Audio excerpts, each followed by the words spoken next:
Hi. No, I wish I could blame it on the dog, but I had my phone to tell you guys I would be there in 3 minutes, and then I went to do like five other things, and I don't know where I didn't know where I put my phone down at, and like it wouldn't help if a majority of people called through because I have it on do not disturb.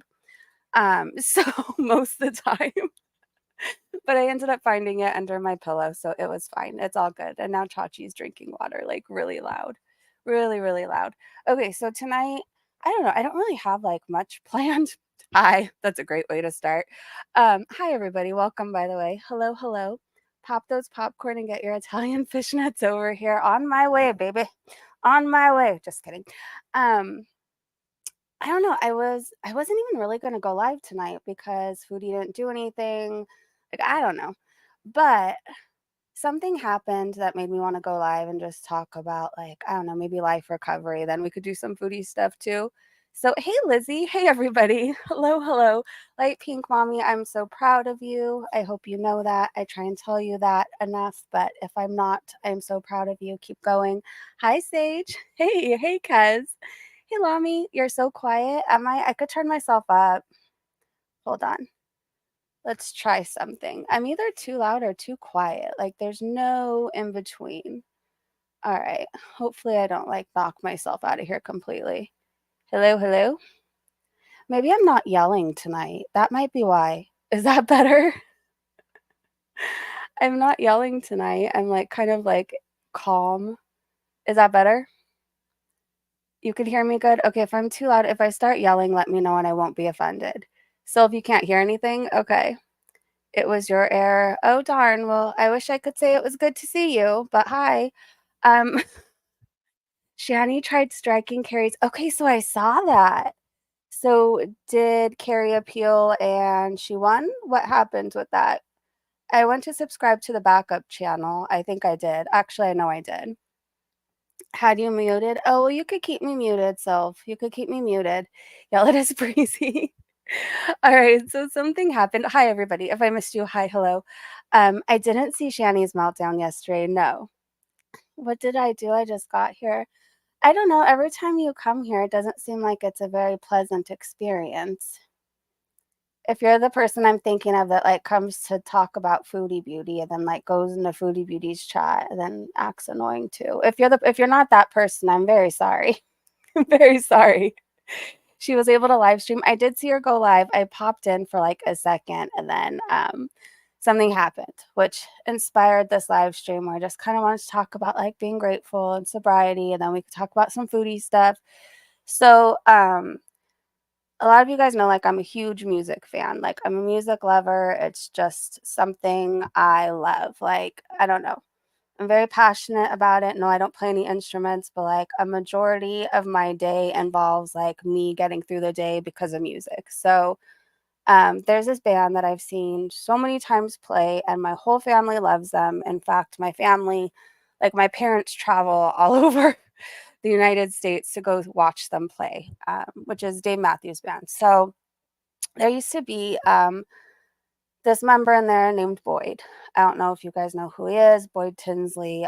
He is an amazing, talented violinist, like beyond talented. And some of the best memories that I could think of was like driving with my sister to Northern California to go see Dave Matthews Band play. And Boyd was there. And like when he plays, like he's larger than life and like just lights up the stage. I don't know. He when he plays, he makes me feel some sort of way. Like his music really like brings out an emotion in me. I don't know. I'm just a huge fan, or was anyways. I don't know how to explain it. But he got kicked out of the band, and he's done some things that people do when they get involved with like drugs and alcohol. And he's been spiraling, and I keep an eye on things just because like I really want him to like get better, like really, really bad. Just to see like what he used to be to what he is now is really shocking. And tonight he did a live stream. And Mandy, thank you so much for coming to like support. Like she came to support me and obviously Boyd too, but like I don't know. I was a mess. Like I was so sad, and like not many things make me cry. I'm pretty like thick skinned, or like I don't know. I try to laugh instead of cry, but like he was playing a box. I don't know how else to describe it. He's in a music room, a studio filled with instruments, and he's like playing a box and just tapping away. And it looked to me like he had been up for a very long time and on some other planet. Um, I have an idea of what he was probably doing because he was very up and then like would nod out. So I have an idea. I know what looked familiar to me, but it was really, really sad. Like, and then to hear him just tapping away at, like this wooden box to Dave Matthews Band songs, like the band he got kicked out of because of his behavior and habits. It was just so sad. I don't know if you've ever like I don't know, maybe if you're a music lover like me and like you've seen this musician play and like they're just larger than life, and then you see what they are now and it's just so sad. Like it's just so sad. Anyways, you love music shapes, yes. It's so wholesome when you and your family can bond over one band, the power of music and family love. Yeah, we all love Dave Matthews Band. I don't know. Don't make fun of them to me. I don't you don't have to be a fan, but like I think they're amazing. So anyways, so my tears turned into gratitude, right? Like I used to be high on multiple things out of my mind, up for days, making bad decisions. Um, and I used to be that person. And it just like I'm hoping for Boyd, and I even said a prayer for him. I know people prayed for me, and I have a big feeling all those prayers are what led me to what I have today. And if you've ever been through addiction, you know like how it goes, right? You have to hit rock bottom, and I'm just hoping and praying that Boyd gets his act together. I really hope he does. Anyways, anyways, being high has made great music. Yeah. The last time I cried over someone was when I don't know who that is, but I'm very, very sorry. I don't want to say their name wrong and be disrespectful, but I'm seeing their name. That instrument is called okay, I cried and got really depressed when David Bowie passed away. Yeah, it's depressing, it's sad, and there's not many, like, musicians where I'm like, "Oh," and awe over, like I mean, there is, I just like musicians in general, but, like, I don't know, I guess, maybe because 'cause I've been through addiction myself, I know how bad it is and how sad it is and what it does to you and how it destroys everything that, like, ever mattered to you. I know how it goes, and so my heart just, like, goes out to him. It really does. It really does. Anyways, we lost Shelley Duvall and Shannon Doherty. I know. It was so sad. I mean, and do you guys ever notice that celebrities seem to go in threes or, like, major deaths always happen in threes? It's very weird. Hey, anonymity. Hello, hello. Most of my influences are long dead. Really? Sobriety, that's what's up. It really is. It really is. Um, I don't know. Like, I think back to my craziness and how I would be on the streets, like, weeks at a time. Like, I would have places I could go back to for the most part. There were sometimes I'd be kicked out of places, like, I was oftentimes kicked out of sober livings on a Friday and back in one on a Monday. I would, like, sober living hop around all the cities. But, there were literal times, like, I had places to sleep and places to go back to, and there was me wandering the streets 3, 4, 5 a.m., hanging out in random people's tents. I'd go in random people's, like, I don't know, RVs. Like, I was so crazy. Like, I'd wake up oftentimes passed out in bushes, on lawns, in gutters, like, in jail,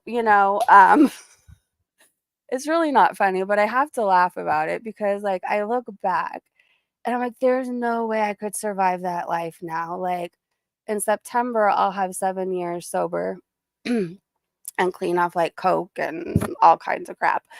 But, I think back, I'm like, "There's no way." Like, I am so used to a bed now, and I really enjoy having a roof over my head. I really enjoy having a restroom that I can go use right now if I need to.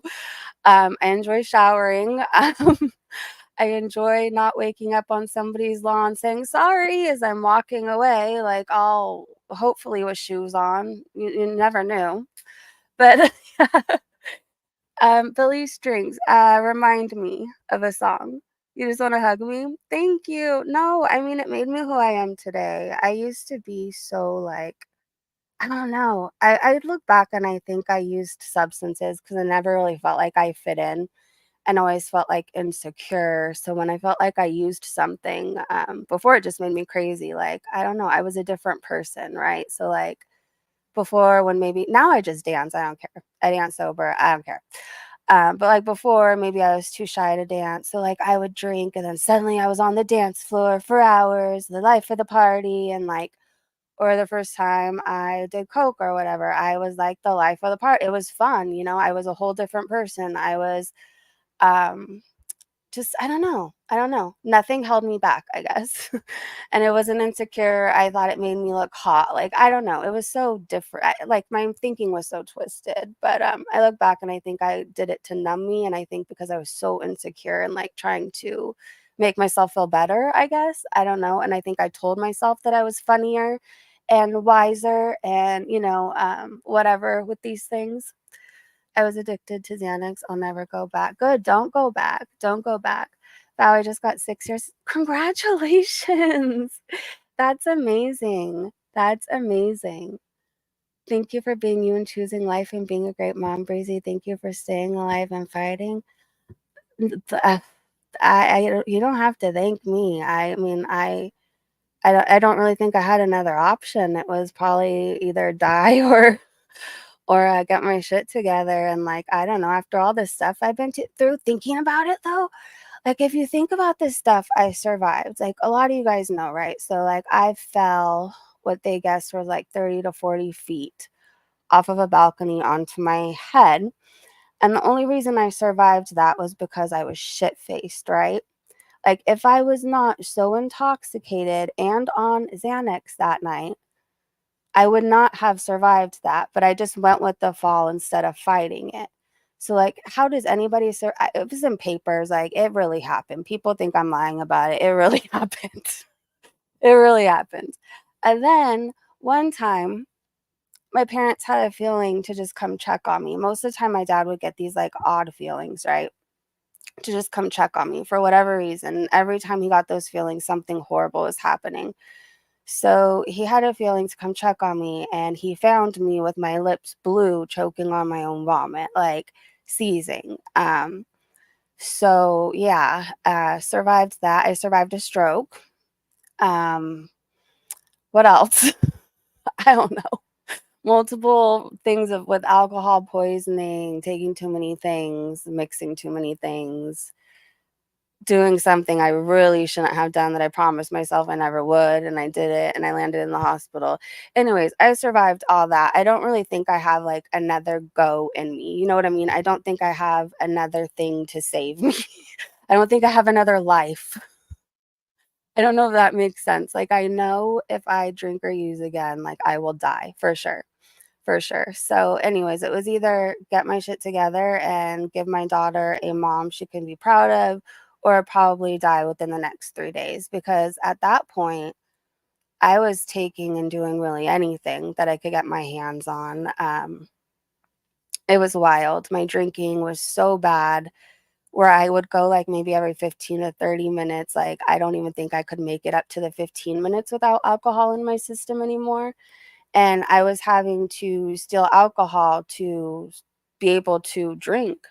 So, like, it was bad. Like, my habit was really, really, really bad, you guys. Now, I will tell you in sobriety, I went and righted a lot of my wrongs and, like, gave money to people who would accept it from me, like the stores that I would take my Bud Lights and 211s and all that from.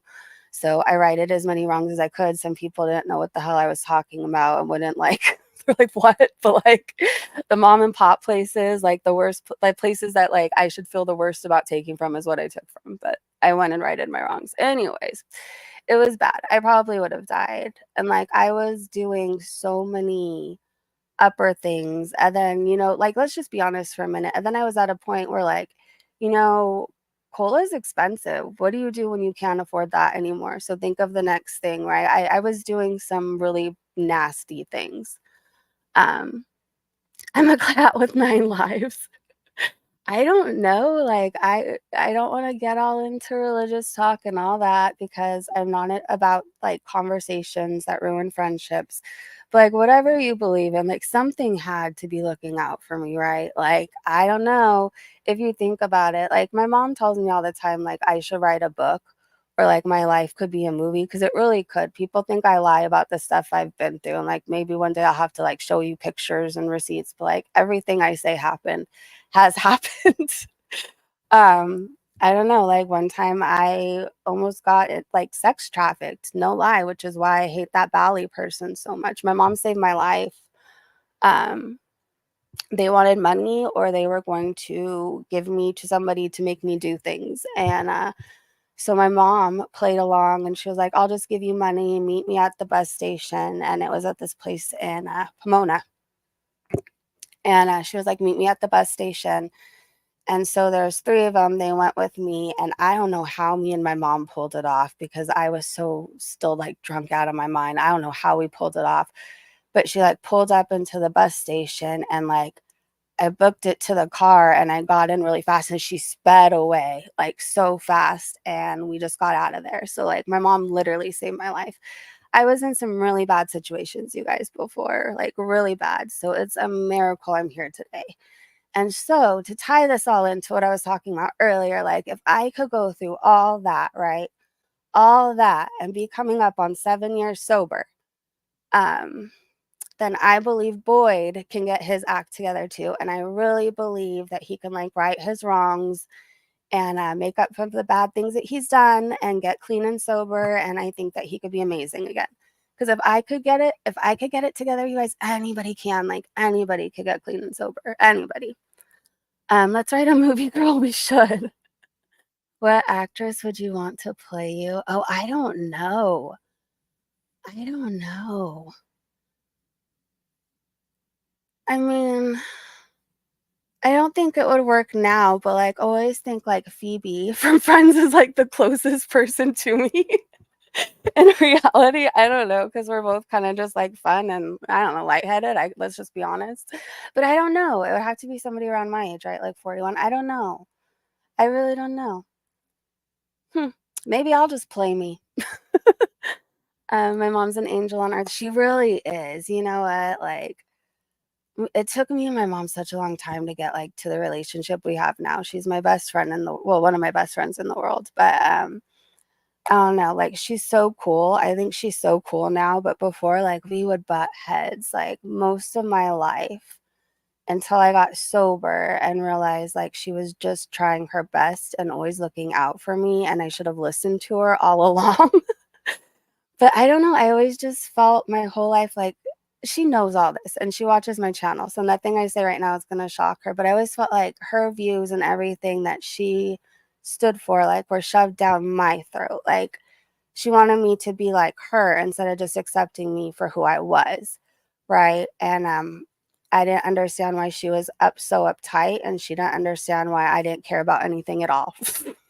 In her eyes, right? Because like, what's important to her is not necessarily important to me, and, we don't necessarily think the same way about life in general, but but once we decided, like, we just couldn't figure each other out, I guess. We just couldn't figure each other out, but once we stopped trying to figure each other out is when we, like, clicked.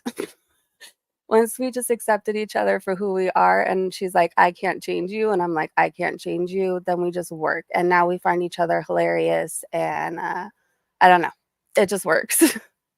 Just leave out the woof woof part, the world doesn't need to know. Boyd, he used to be in Dave Matthews Band, and he is so beyond talented, like, I don't know. I just love listening to him play. I really do. I don't love listening to him tap the box though. I hope that doesn't ever happen again. It was so sad, like, and like he's played for millions and millions and millions of people, you guys. And this live stream, I was the first one in there for God knows how long. And then Mandy came over because I told her I was a mess. Like, one thing about recovery I've learned too, you have to be honest with people. Like, I wasn't necessarily feeling triggered. I felt, like, devastated, I guess, or, like, disappointed, I don't know, it was just so sad, The best way I could describe it, I guess, is just tapping a box out of your mind. Like, I don't know if he was doing Morse code or what he thought he was doing, but he was tapping nonstop to, like, songs that he's played on a stage for so many people around the world. And then there's me in there, the first person for God knows how long, and then Mandy comes over to support, and maybe there was, like, 5 people. I don't know, I think eventually it got up to 23 and then 14, and then it was just so sad, and then he was tapping and nodding out and tapping and nodding out, and, then he went live again, and he was just I don't know, we were staring at some statue, some wooden statue, and we never saw him, so anyways, my whole point was it was just sad. Like I've seen him in these like major venues, right, that are packed, people on the lawn, people waiting outside, like these huge venues. And then I'm one person on YouTube in his live stream. It was just very sad. It was very sad. Hold on, I had to drink my vitamin water. At least you can have a relationship to me. My mom just exists. You never know. Sometimes the people in your family that you think you'll never get along with, you get along with. I never thought me and my mom would see eye to eye on anything at all. Um, Never thought I would enjoy her company. I really didn't like I don't know, and now, like, I can't imagine not seeing her every day, like, except for when she's out of town, you know what I mean? I don't know.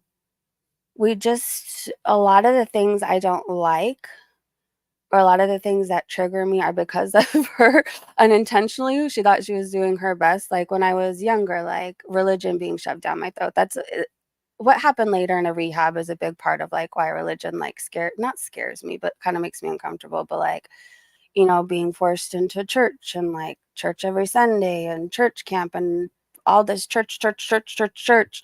But I felt like every church we went to, it was like, hell, you're going to hell. If you sneeze 3 times, you're going to hell. If you look the wrong way, you're going to hell. Or, like, she is really big my family, is really big into politics, so making me volunteer at certain places to call people to make sure they're gonna vote after school and on weekends, didn't necessarily make me like politics very much, like, campaigning and vote, any of that stuff, like, it just imagine being a kid. I mean, I got to be a kid, but, like, just let me complain for a second. Like, I got to be a kid. I had a very amazing childhood, but imagine some days during the week when you really just don't wanna do anything other than talk to your friends on the phone or write notes to boys or whatever, when you're, like, I don't know, a teenager, I guess I would say, and then you have to go and call the whole city to make sure that they're gonna vote. Like, it's so annoying. I didn't wanna do that. He's live right now. Boyd is live right now. I'm scared to go over. Is he listening to music? Anyways, but like I said, we just have very like I think as a kid though, I was always just wanting to listen to music and like that's really all I cared about. So I think she just wanted me to be a good person, right? But like in my eyes as a kid, I was like religion, politics. So, but yeah, we're very different. But now I get her. I get her. It's just what's important to her, like it's just what's important to her. No, I'm talking in a good way though, because like it's just I don't know. It's good to be open and honest, and, like, I'm proud of how far I've come with, like, my family and life in general. I don't know, I get why certain things are important to her, I get it, and, like, to her, liking those things and being into those things and being, like, a responsible person and knowing everything that's going on and, being good and being kind and yada, yada, yada, that's all very good things to her, right, and very important to her, so, like, I don't know, I get it now.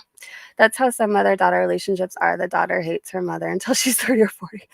Well, I look back and my mom was right, like, she was just trying to get me to be responsible, right? Like, she didn't want me to just go home and yap on the phone to my friends, or, like, the little well, we didn't have cell phones, we, like, had the the phones with the cords that you could, like, take all the way to the bathroom, the bedroom, and, like, all the way around the house.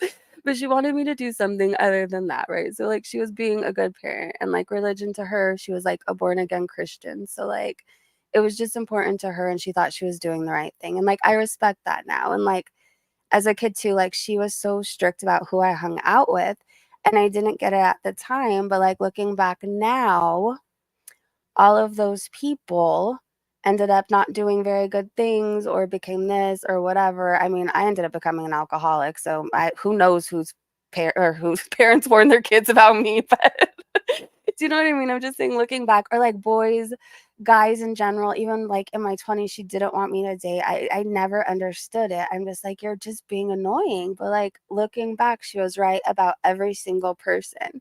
Every single person. Every. So moms are right. Hey, I never got along with my mom as a kid and especially as a teen, but now we're okay. Yeah, it's weird how relationships change and grow. Like, um, I don't know, growing up, I was always like super close with my grandpa and my sister. Like, those were like my people, you know. But like now growing up, I am with my family like every single day, every single weekend. We're always doing stuff together. So it's really cool. It's really cool how you can mend relationships and fix things and just accept people for who they are and where they're at and just like move on from any resentments, you know. And sobriety has brought all that. Like maybe if I was still drinking and using, I'd be missing out on all this cool stuff I get to do with my mom. Like, you know, I'd be missing out on like seeing my nephews grow up and like getting to hike with my sister and watching my daughter graduate and move on to the sixth grade. And, you know, she's already like planned the college she wants to go to. You know, I'd miss all that because I'd either be probably in jail or dead, to be honest. Hey, Rose. Hey, you guys. Say my mom tossed me in a religious private school to get me away from people. And I truly think people think that they're doing their best. You know, when they love their religion and they believe in what they believe in, they think they're doing the right thing. And I don't have anything against like the Christian faith. Like, I believe in a lot of things that I learned. I guess I just wish my experience was different. Like, I think when you take your kids to a church, I don't know, if you have kids and you're thinking about taking them to go to a church, like, I don't know, really, like, search them out, like, because when you're a kid, it's, like, really traumatic to think you're going to hell for everything, right? Like, everything you do, that's, like, that it just feel like everything that I learned growing up was just, like, the angry God. But, like, through sobriety, again, I'm not trying to talk religion, I'm just sharing my experience through sobriety, like, I got to learn a God of my own understanding, which is pretty cool. Hey, Lurker. Good to see you. I'm behind in the stream. I saw Dave Matthews Band in concert when you were 13. That's so cool. What was your favorite song that you saw them play? I always like to see them do the cover of All Along the Watchtower when they do that. Oh my gosh. That gets me going. Ants marching, of course. Cornbread, I love to see live too. Long Black Veil. Oh, but that's a cover too.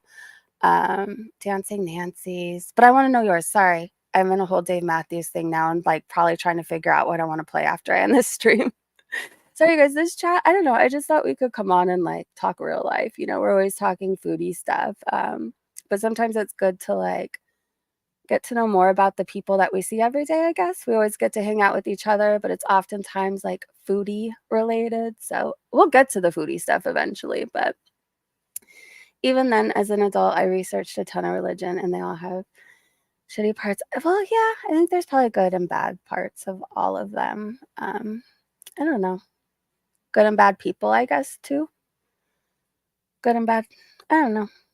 I don't know. I think everybody should believe in what they want to believe in as long as they're not hurting anybody else. There's my take on religion. There you go. There you go. My dad would take a ping pong. Oh no, Gray. I'm so sorry. That has to be rough. That has to be really rough. I feel like we need to I don't know. Let's move on. Let's move topics. I just wanted to, I guess, give hope. My whole point in talking about this for 29 minutes, I didn't plan on it. My whole point was to tell anybody out there right now, if you're listening right now and you think that like your life is such a mess that you can't turn it around, if you think that like you've done things that nobody else has and you're the worst person on the planet, and if you feel like everybody hates you and you don't know how you're going to get your wife back or your kids back or your dog back or your house back or your job back, just know that there is a better life out there. There is a better way. it's not like the easiest thing in the world, but you could do it, and it's a hell of a lot easier than like what you're doing right now. Like, when I think back on my addiction, I think of how much trouble it took to get everything that I needed to get me high or drunk. Like, it took so much effort. Like, because you're always scheming and scamming and searching and on the look, and then once you get it, you're on the look again or whatever else. So then, like, as far as like addiction, you're constantly lying, and once you're lying, you have to cover up for this lie and that lie. And it's a lot of work. Like, it really is. Like, just think tomorrow, all you have to do is not pick up or not use, or just pick up your phone and start calling that detox or that rehab, or find that AA group or church group or whatever it is. That's a hell of a lot easier than always looking for the next fix. It's a hell of a lot easier than always saying, I'm sorry to your significant other or your mom or whoever. It's so much easier. And life isn't perfect every day, but my worst day sober is far better than my best day drunk or high or loaded. So I just wanted to offer hope out there. Anybody can change their life around at any time.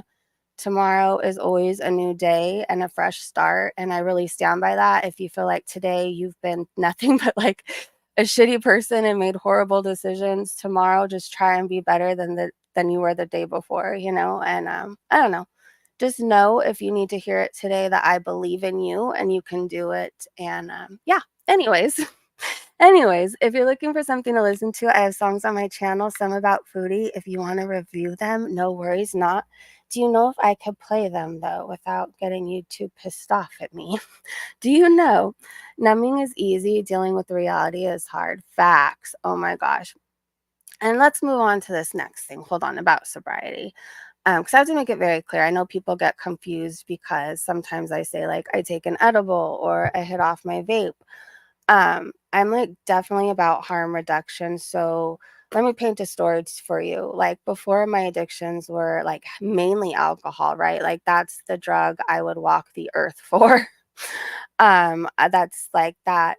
Alcohol was my everything. I don't know why, it just was. And then I definitely liked anything that kept me up and awake for days and not hungry, if you know what I mean. And then I had this experience with pills for a while. So it was stuff like that. Um, I was really, really bad on that stuff, like horrible. Went to the hospital for, in fact, all of that stuff. So anyways, through sobriety, I didn't get sober and start experimenting with THC. Actually, I was sober for a while and in a lot of pain because I had a spinal fusion.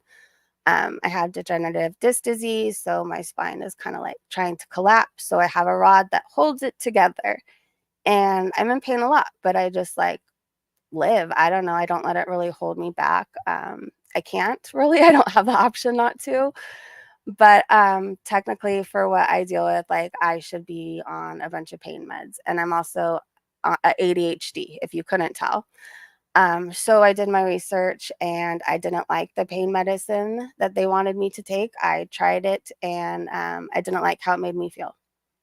I didn't like the ADHD medication that I was on because I was trying to figure out ways to snort it. So for me, the better option, through talking to doctors, my family, a therapist, was, you know what? Let's try this. And it works for me. I don't get out of my mind. I don't do or say things that I regret. I don't, if I don't have it, I'm in pain and I'm without it. I wouldn't sell my shoes, my clothes, my laptop, my phone. I wouldn't drain my bank account for it. It's just a safer option for me than being on ADHD medication and like Norco. Do you know what I mean? So it works for me. It might not work for you. I also tell everybody, like, everybody's recovery is it looks different, and your journey might not look like my journey. What works for me might not work for you. What works for you might not work for me. Do your research. Um, I'm not like stuck in, I don't know, the 1930s. I don't think there's one way of doing things. I think AA is great, but I also think that it doesn't work for everybody. I'm sorry. Like, people get really mad at me for saying that. But I think it can work for everybody, but I think some people find a lot of help with their church group or therapy or doing outside meetings, that aren't AA. I think there's different ways for everybody. Like therapy is great for me, and working out, being in nature, being with family, stuff like that, you know? So that's how I do it. That's how I do it. I've done a lot of sober living, a lot of rehab, and a lot of AA, a lot of AA. But what works for me now just works for me. And what I've been doing is going to have me in September, on September 10th, 7 years off of like all the hard shit. So I don't know, it works for me. I'm sober compared to my past life, but 100% sobriety is oddly and sadly hard. Mad respect to those who do life raw. Yeah, I respect everybody who's just like trying, who's trying in general, you know? My mom's discs are gone in her spine. That's why she's addicted. Oh my gosh, back stuff is so awful. But I'll tell you what, my pain used to be so much worse when I let myself go and I was overweight during COVID. It was unbearable sometimes to like even sweep. Like, oh my gosh, it was so horrible. Like my whole back would start spasming and like it just all would go at once and like I would like freeze. Like I couldn't lock out of like I couldn't go up or it was just horrible. I don't even know. But through like walking every day, swimming when it's warm, you know what I mean? Hiking and moving, I stretch like just doing stuff like that and losing the weight and then just yeah, moving my body, like my back is it's pretty good. Like there's days obviously that like aren't amazing, like where I don't think I could run a marathon or anything and like body build, but like some days are pretty doable, which I'm really excited about. Full spectrum edibles. Hey Jethro, so proud of you. My wife has fibro and has a lot of back pain. We moved to Texas because the heat seems to help. Really? Yeah. It's crazy. Summer, I feel a lot better. Like winter, I feel like an old lady. Like, I don't know. Winter is like, ah. Oddly, COVID was the best and worst time in my life. I was on a path of destruction until the world shut down and I redefined what was important in my life. Interesting. Interesting. It was kind of like, if you think about it, I think I started my channel during COVID or around that time, right? Or the ending of it around that time. Yeah, COVID was shitty for me. Like, I don't know, I felt very isolated and like so disconnected from everybody. And the person that was my roommate, was like one of those paranoid people. I don't know. It was just so unbearable. Like you didn't want to leave the house just because you didn't want to deal with them and like trying to come back in. Like, I'm not trying to call anybody out. If you are germophobic, just understand I'm giving you a perspective of how it feels like living with somebody like that. I'm not trying to be mean, but like it just became such an effort to like leave the house and come back in without the Lysoling and basically like hazmat and I don't know, like just the craziness of it. I just felt like it was just easier to stay in. So I felt so isolated. Like I didn't get to see my family, um, which I was like becoming close with again, right? Like I got sober, I was getting my shit together, yada, yada, yada. And so like I didn't get to see them. And it was just very lonely. So then I think that's when I started like, well, I definitely let myself go, but I feel like I was really bored. I was at a weird time in my sobriety, like oftentimes thinking, is it what I got sober for? Like to just sit in a house and not be able to live. Like it was just a weird time. So I ate. And then I think like towards the end of that is when I started making YouTube videos, just talking about what I was watching as far as Foodie Beauty goes. And then people just started watching my channel. So it's weird. It could be like a blessing and a curse kind of at the same like I hate saying it like that because it was horrible, but do you know what I mean? Like my experience was a blessing and a curse at the same time. I feel like I dated Howie. He was so weird. Like, I don't know. It wasn't like that he was the most hygienic person, which I didn't understand. Like, I mean, he showered and stuff, but like, I don't know. But it was weird about outside germs. Like, I don't know how to describe it. Like, I'm not saying he took like 15 showers a day or anything. Well, if he had to go out, but he was so weird about being out in public, like touching things, people breathing on him, coughing on him. And I don't know how else to describe it. Like really paranoid. No, most people don't like touching handles of things, right? We try and avoid it, but, like, if you can't, like, you figure it out, like, you'll use your shirt or something, like, I don't know, he would just be really extra, just extra in general. So imagine when like, weird about touching people, and I'm not trying to knock it, I'm just giving you the perspective of, like, dealing with somebody like that and being around that. So imagine when COVID happened and it was just like a big deal. Do you know, like, I would almost die holding in coughs. I was so scared to cough around this person. I was so scared to cough because if anybody coughed during COVID, it was like the end of the world to him. He had to test. He knew he was getting COVID. He was already planning his death. Like, it was so dramatic. I wish I was making this up. Like, I wish I was making this up. I don't enjoy germs. I try to avoid them, but I'm not like the most germophobic person. Like, I wash my hands. If I touch something dirty, I have hand sanitizer and then I carry on. Like, I don't let myself think about like 80 people that are probably in the same city of me that have the flu and have probably touched the shopping cart. Like, I'm not thinking all of that. Do you know what I mean? I'm like, okay, I used hand sanitizer. Hopefully, I don't get sick. I washed my hands. Now I'm gonna go live. That's just me, I guess, versus them. Hey, Lego, you're not blocked. I'm not looking at the chat. I'm just kind of talking. I'm gonna use my powers for good. You're not blocked here. I'm sorry. I didn't comply with any of that shit during the Rona. I felt like I had to for at some well, for to live, you had to. I felt like you had to. I don't know. I wasn't gonna fight anybody over like, I wasn't gonna be fighting people over masks. I just did it. Like, I just wore the damn mask. But I'll tell you one thing, if you're a mouth breather like me, that shit was torture. Like, I've broken my nose, God knows how many times. Like, plus I did a lot of drugs. So I can't exactly breathe out of it. So I'm a mouth breather. I am. So, like, can you imagine I felt like I couldn't breathe all the time with the mask on, and then, like I said, I don't know. It just wasn't a pleasant experience for me, and I really hope we never have to go back to that ever, ever, ever.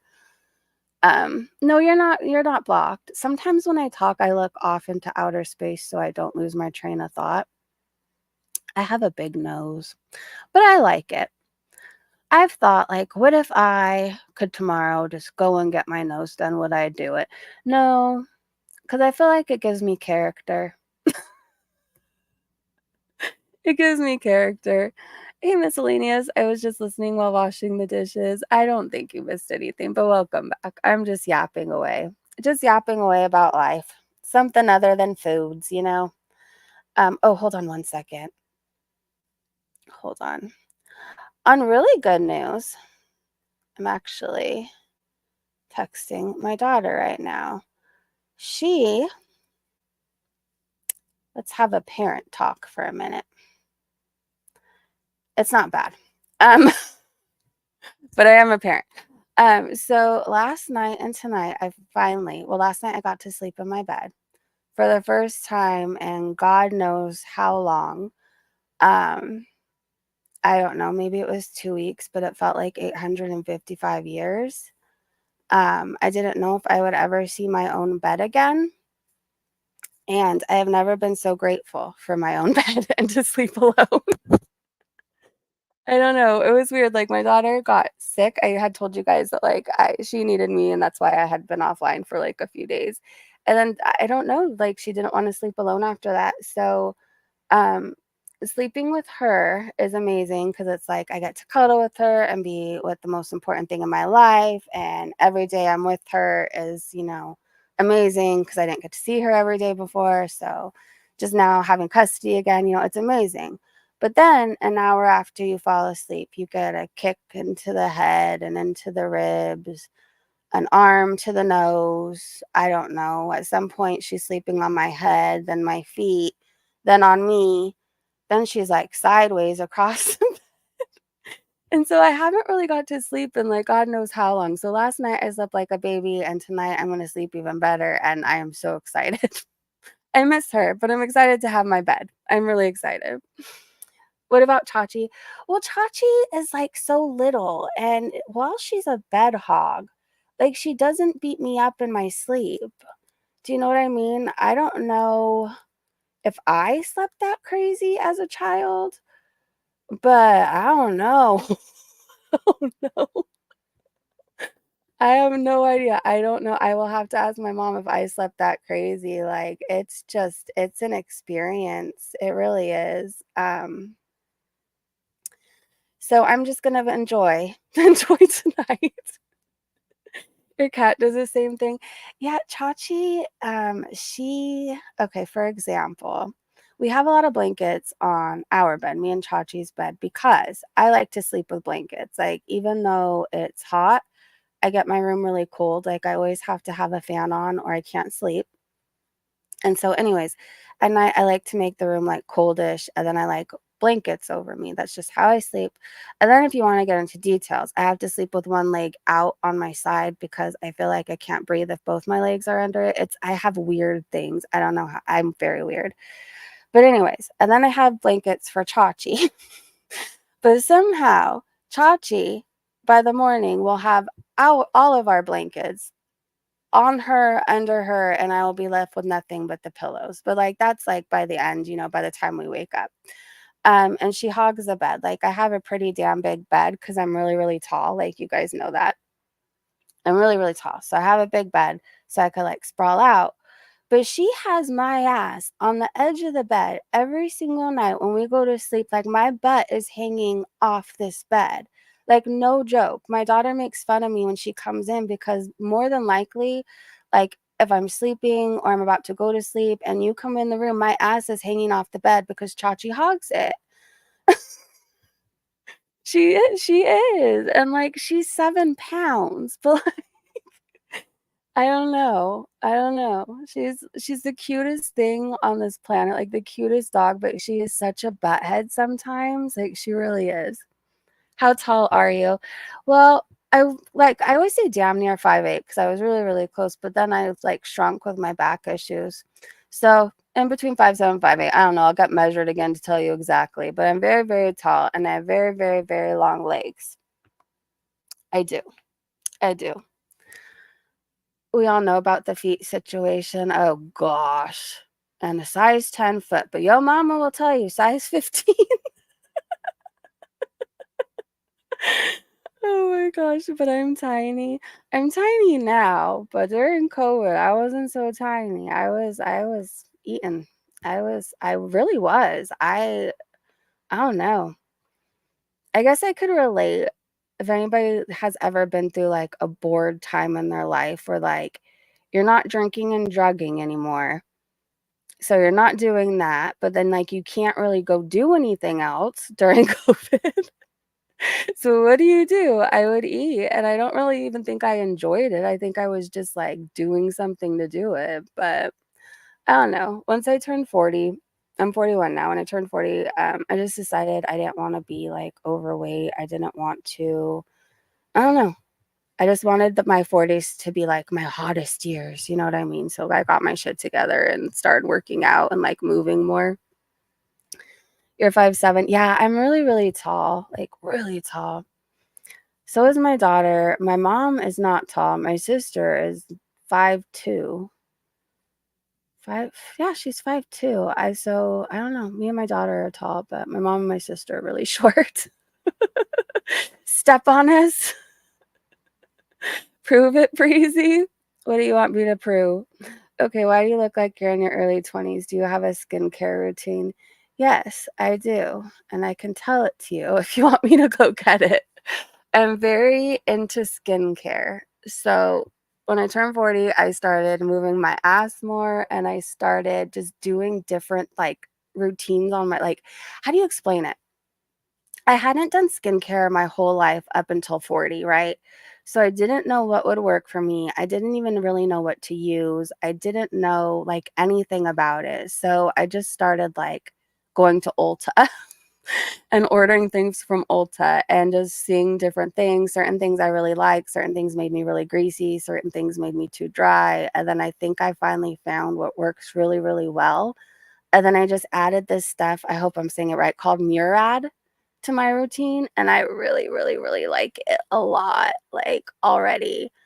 Well, you know what? Use this rock stuff. It's called I think it's called well, I know it's called rock, but I'm always convinced I say everything wrong because I do usually, but it's spelled ROC, and I've been using it for a while now underneath my eyes. I used to have, like, crow's feet and, like, I don't know, laughing lines and stuff like that, but been using it every day for a while now, and it works wonders. It really does, and it's not, like, too harsh on your skin because there's retinol in it, so I really like that, like, it doesn't dry you out or, like, burn you. I could pass for a college girly. No, thank you. Now you're being way too kind, but thank you. Thank you. Oh my gosh, I wish, I wish. I think we're way overdue for a breezy feet pic. Oh my gosh. Can you imagine? Valley would, like, fly to me in a heartbeat if I posted a foot picture. She would be here by tomorrow on my doorstep. Breezy! Yeah, there's retinol in so my skin's, like, so weird with certain retinols. I don't know, like, I tried different things out. Certain things, like, damn near burned my face off, and certain things, like, I found that are very gentle but do have retinol in it. So I think I finally found, like I said, what works for me, but, um rock is, like, the main thing that I find has made a difference, and then there's this, Ordinary peeling solution. I don't know if you guys know which one that is. It's the red one that makes it looks like blood. I use that, like, once a week to exfoliate, and I really feel like that does something to you, like, it gives you a glow, but you have to be super careful with it. You really, really do. Um She does love my feet. It's wild. You're into crusty feet. Well, how can I introduce you to Salah, my friend? He just Hey Mo. Hey everybody. I'm sorry if I missed anybody. What is it called? Hold on. Let me put you guys on mute for a second. Let me go get my little what I could grab and I'll just tell you if you want to look it up. Like nothing I use is like $500, okay? I think the Murad stuff is the most expensive thing I have. Right now. So hold on. Okay, let me grab it. Just talk amongst yourselves and I'll be right back. I don't know why I said it like that, but I'll be right back.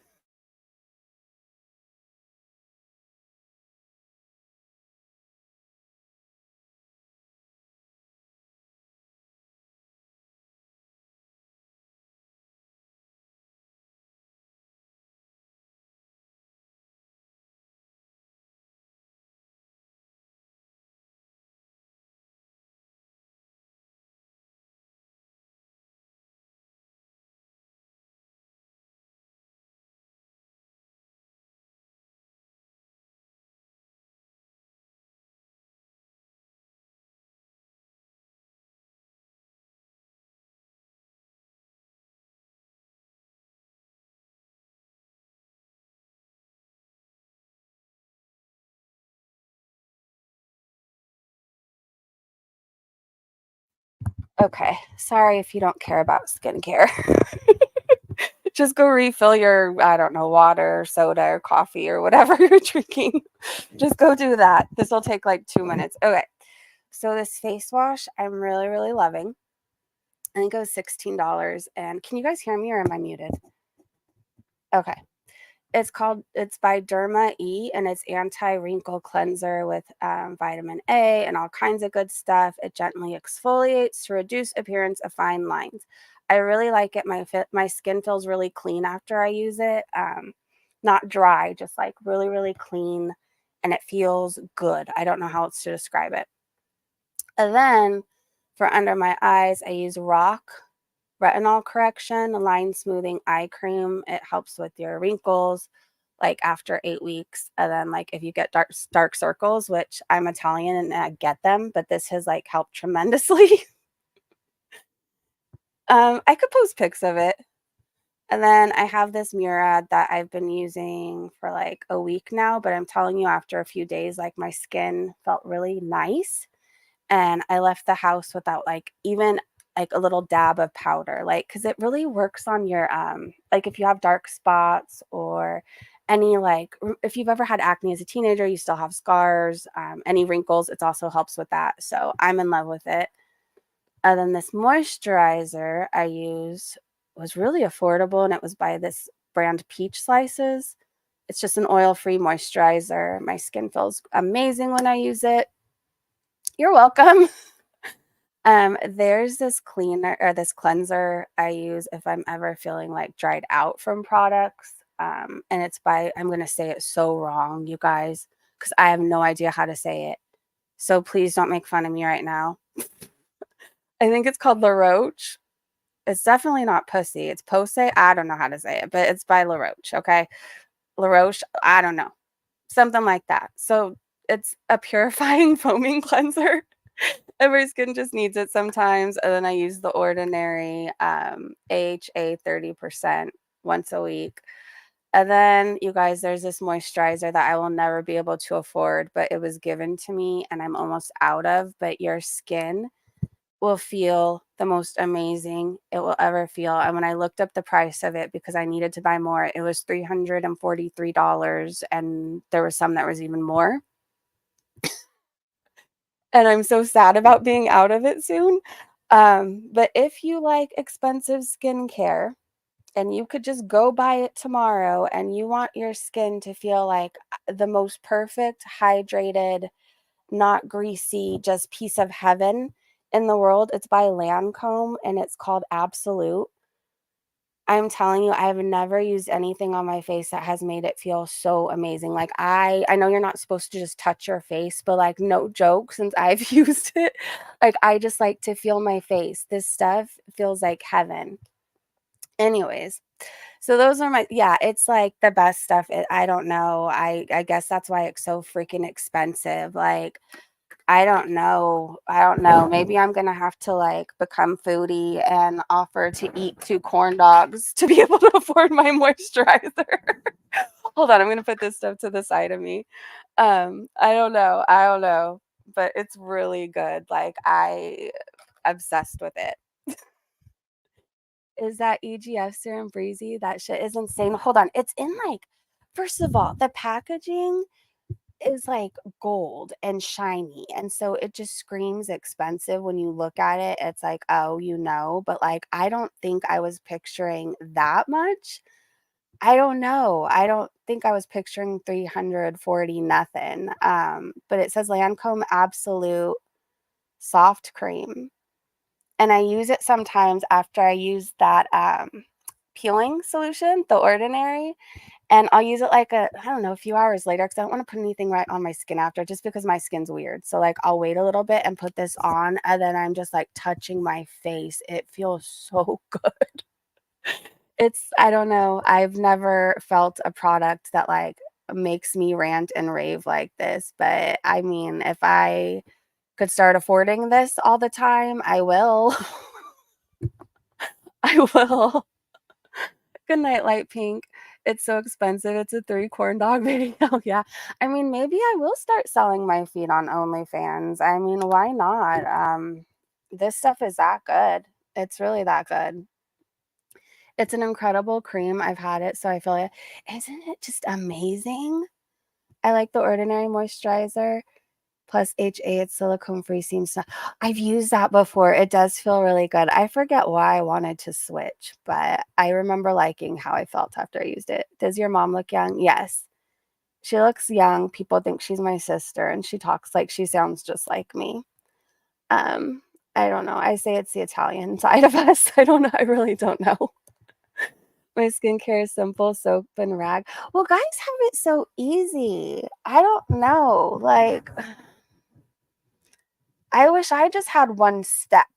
I mean, I'm not one of those people. I make myself sound so high maintenance. I'm truly not. The only thing that I put this much effort into is my sobriety and my skincare. Do you know what I mean? Like, otherwise, I'm not one of those people that leaves the house with like 8 pounds of makeup all the time. Sometimes I wear makeup. Sometimes it's just like mascara and like a little tiny bit of powder. But like, I'm very low maintenance. I don't own anything that's like $1 million to carry around or wear on my face. I really like Ross and Marshalls and flip-flops. Like, I'm a simple gal, but I really, really like skincare.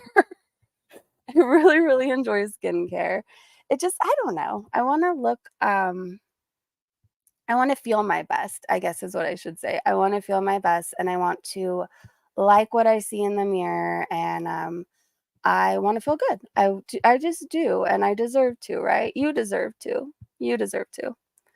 I have a baby face. You are way too kind. Thank you. I have only ever used Pond's cold cream, and people guess me at least 10 years younger. I hear really good things about Pond's cold cream. Drink lots of water and no makeup. There you go. Water is like the best thing too. And like watching what you eat, like Foodie, if you think about it, she's always had like obviously like something with food, right? She's always had issues with food. But I look back to the time when I first started watching her and she had nice skin, right? Like think of the times where she didn't have to be so filtered. She had nice skin.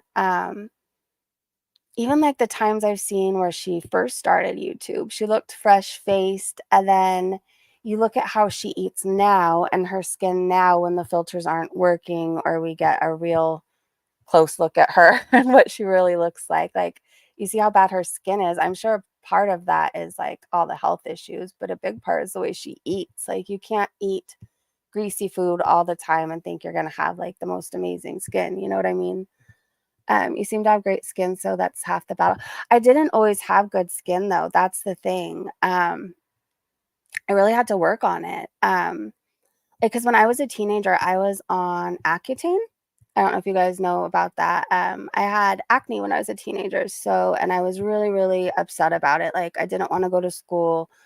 Um, I felt really bad about it. So my mom took me to the doctor and they figured like we talked and they figured that was like the best thing. Like, like I have to go to school. So, anyway, so I have like not bad scars, but I have things that like I definitely didn't take care of. I don't know, I didn't really like moisturize. I didn't really care that I was getting wrinkles. And then the past, I would say like, I don't know, over a year now, has to be over a year now. I've just been really doing like a lot of maybe 2 years, maybe right before I turned 40. Um, I just started using like retinol products and I just seeing what worked for my skin, and it really, really works. Retinol products really do work, but you have to be careful. Like I'm telling you, you have to be really, really careful because there was a few times I literally almost burned my face off. Like no joke, no joke. Water and sunscreen are, and I'm telling you, water is so amazing. I drink a ton of it. I don't always like the taste of it, so I add things to it, like water drops, or I drink a ton of sparkling water. But like I drink water, I do. I stay very hydrated. I love coconut water. I drink a lot of coconut water and a lot of pineapple juice. I do stay hydrated. Um, Anyways, water and sunscreen. Oh yeah, I read that one. She used to do great makeup. I thought she was very pretty. Who? Oh, Foodie? Yeah. She there was like attractive things, I guess, about her at one point. I don't know. I feel gross saying that because of what she is now and what she's become now. But there was things not attractive.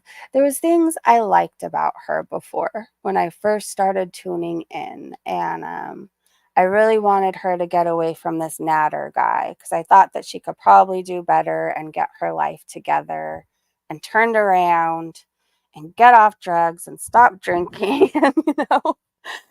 There was times I thought she was really, really, really, really funny. There was times I was highly entertained. There was times I believed when she said she was sorry. There were times I believed when she said she was gonna do better. Um, and that was all shit. But, like, now there's not one thing that, like, I like about her. I guess I don't really enjoy watching her if she's not raging. Like, if we're just being honest, like, I watch to see, I guess, what's gonna happen because 'cause I'm so invested, but, like, I don't enjoy watching her eat. Like, I don't know if you guys do, but, like, I don't. Um, I don't enjoy when she takes us to zoos with, like, sick animals and, I don't know, but, like, I do like to watch her rage. I really do like to watch that. She used to be funny and entertaining, but now it's just the yuck factor in every sense of the word. It really is. Hey, 9 Lives. Hey. I don't know, we're having, I'm really glad we had this stream. I'm glad I decided to do it. It's, nice to talk about, I don't know, important things, things that matter. I don't know, it's just nice. I like this. I feel like we need to do more of this.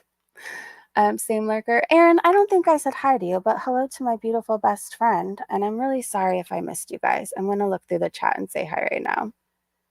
I feel like I wanted to talk about stuff on Twitter if you guys eventually wanna go there. And then I really think we need a song. Like, I don't know if you guys wanna hear Woof Woof or Shapes. I was going through, Quorum's channel from the Banana Bear Show who created the song Shapes. Well, I know AI created it. Let's not start a whole thing with that again. But you know what I mean? Like, he made it all happen. I was going through his channel and he's got some really good songs on there.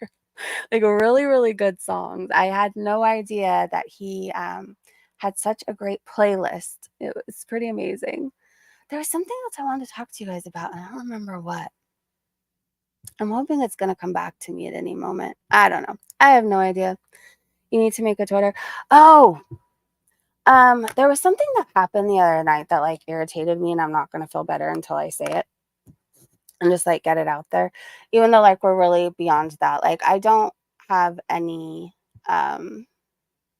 like bad feelings towards Erica. I don't know if she's listening or not. Like what happened in the other chat, the other night in the chat, I was like highly annoyed and like highly triggered because I know she believes a certain way, but that doesn't mean like everybody in the chat or even like, do you know what I mean? It doesn't mean we all believe the same way as her. And what she wanted me to say, I felt like, well, what about my other friends in the chat who believe this?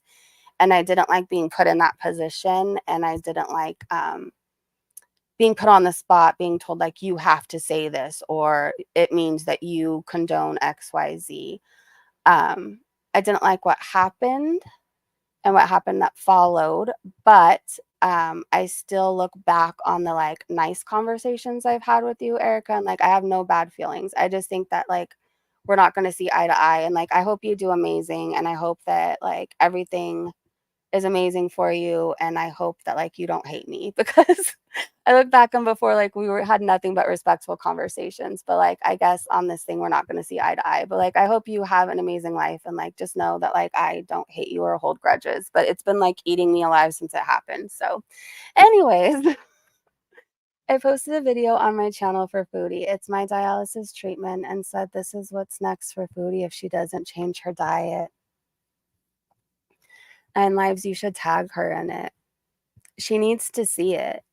She needs to see it. Maybe like your experience could be the thing that maybe could wake her up. I don't know. I'd always like to believe sometimes like I don't know. I guess I'll use me for an example because like I don't want to like offend you by what I'm about to say. I'd like to believe sometimes like I go through things in life that maybe seem really hard and I wonder why it happened to me. So like maybe I could help somebody else get through it or like be a cautionary like, hey, like look at what my choices led to, or like, hey, you know what I mean? And I'm not saying this is for you, but I'm saying maybe Foodie needs to see more of a reality because she's living in a fantasy that you could just eat and not take medication or overtake your medication, and you could just live life however you want, and there's no consequences to your choices or actions. And maybe she needs to see the reality of it. I'm sorry you're going through that, Nine Lives. I know. I'm sorry. And I'm glad you're here talking with us, and just know you have friends here and support. You do. You did tag her. Good. Diabetes is no joke. It's really not. It's not.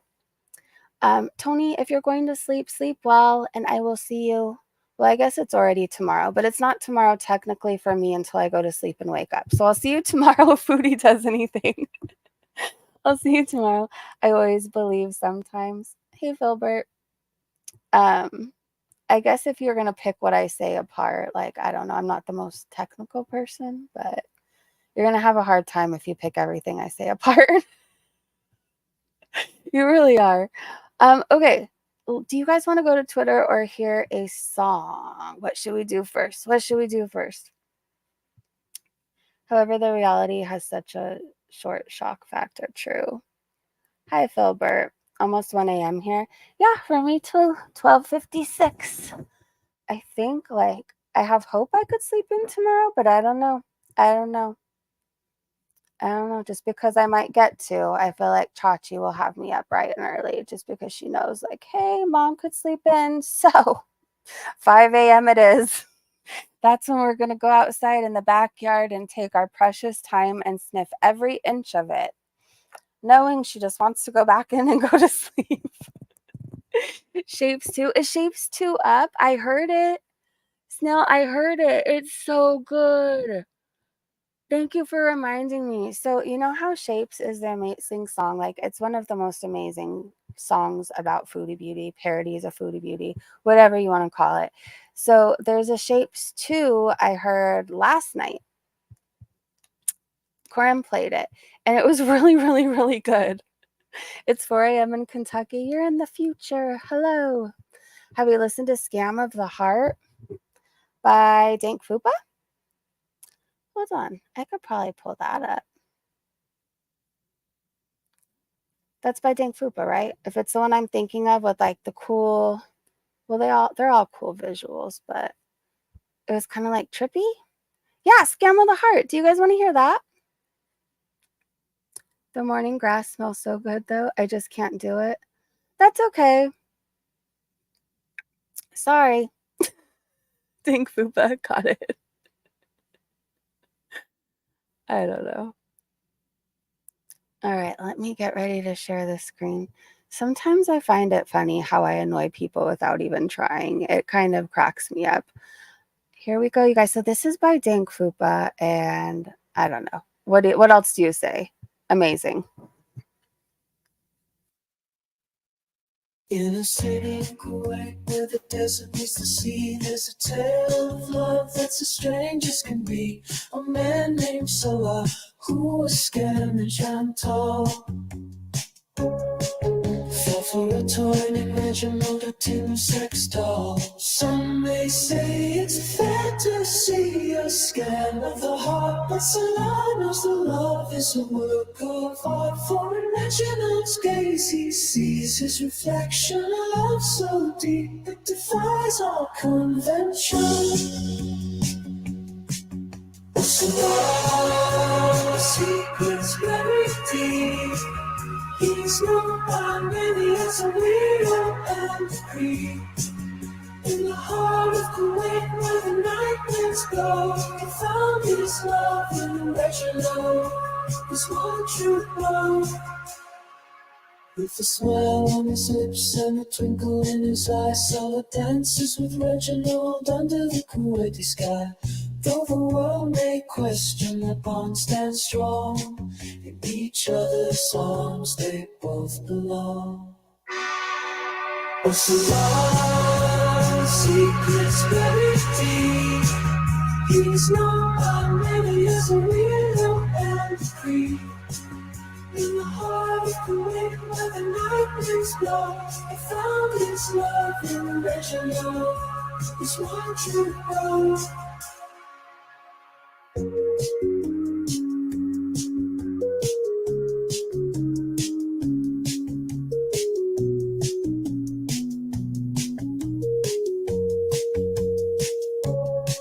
Some may say it's a fantasy, a scam of the heart, but some knows that love is a work of art. For Reginald's gaze, he sees his reflection, a love so deep it defies all convention.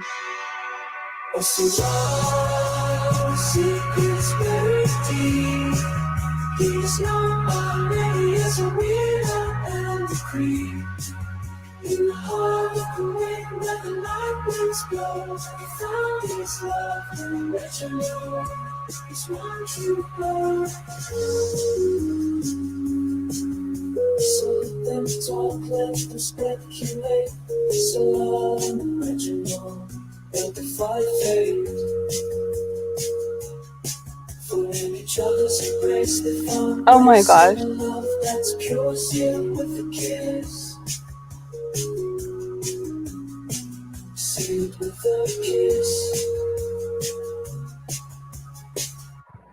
Oh my gosh. Okay. Can we listen to Woof Woof? Because I want to go to Twitter, you guys. I love that video. By Lurker, it's so catchy. It's so catchy, right? It'll be stuck in your head for like the next 24 hours. Um, Earlier today, I was going through my bookmarks because, well, I'll tell myself later, but I have a lot of like Snow the product bookmark because I just think she's beautiful. I'm sorry. I just think she is so beautiful. So I was going through bookmarks and just watching like, I don't know, clips or whatever. And then I found a picture of Salah in the red room. Oh, hi, Corey's here. Shapes Part 2 will hopefully be out Wednesday. Much love. Thank you so much for the super chat. I am so excited. We will definitely be playing it, but you guys, please check it out first on Quorum's channel from the Banana Bear show, which they have a show, but anyways, his channel has music separate. Hopefully I explained that okay. Oh my gosh, I found one of your songs earlier. What was it? Trust Me When I Say. And you have no business being that good at this. Oh no, Monty, your messages hasn't been showing up. I don't know. YouTube yelled at me, what was it, yesterday or the day before? I left a comment, I guess, somewhere, and they didn't like it. But like, I don't really comment a whole lot of places, anything bad. Like, I don't know. I have Twitter where I talk my shit, so I don't know what I said on YouTube, but they didn't like something I said. Something. I know, right? And then I went back to make sure I was saying your name right because I couldn't figure out if it was Korim or Kareem. So I guess if you ever become a DJ, you know, with this whole music thing, you could be like Kareem or like a rapper. I don't know. You have a bright future ahead. Maybe you should start rapping too. Google is on one. YouTube PMS. Google is on one. Actually, since you're here, why don't we play Shapes? So if you haven't heard it, you know what to look forward to when part 2 comes out. 7 Deadly Chins. Hello. Thank you so much for the super chat. Just silent watching. Love you all. Be safe out there. Love you, Breezy. Make today a blast. Oh, I will. I will. I am going to sleep like I never slept before. Yes, I am. I'm going to enjoy this bed of not being beat up tonight. And then my big plans are to sleep in. And then I'm going to wake up and I think I'm going to start my morning with a swim because I don't really go morning swimming, but like what a way to wake up, right? Like you're refreshed. So yes, I will. Thank you. I have big plans. Now hopefully they all happen. Hopefully. Anyways, you stay safe and you have a wonderful day too. Korim or Korum. Okay. Well, now we're getting fancy here. Let's just be happy I did the research to make sure I wasn't calling you Kareem. So hopefully Salah has a pick. Yes. Okay. No, we're going to Twitter. But first, let's play Shapes. I think we need Shapes. Yes, we need Shapes. I know we need Shapes. Hold on. Can you guys see it? Okay. Yes. All right. Thank you for this masterpiece.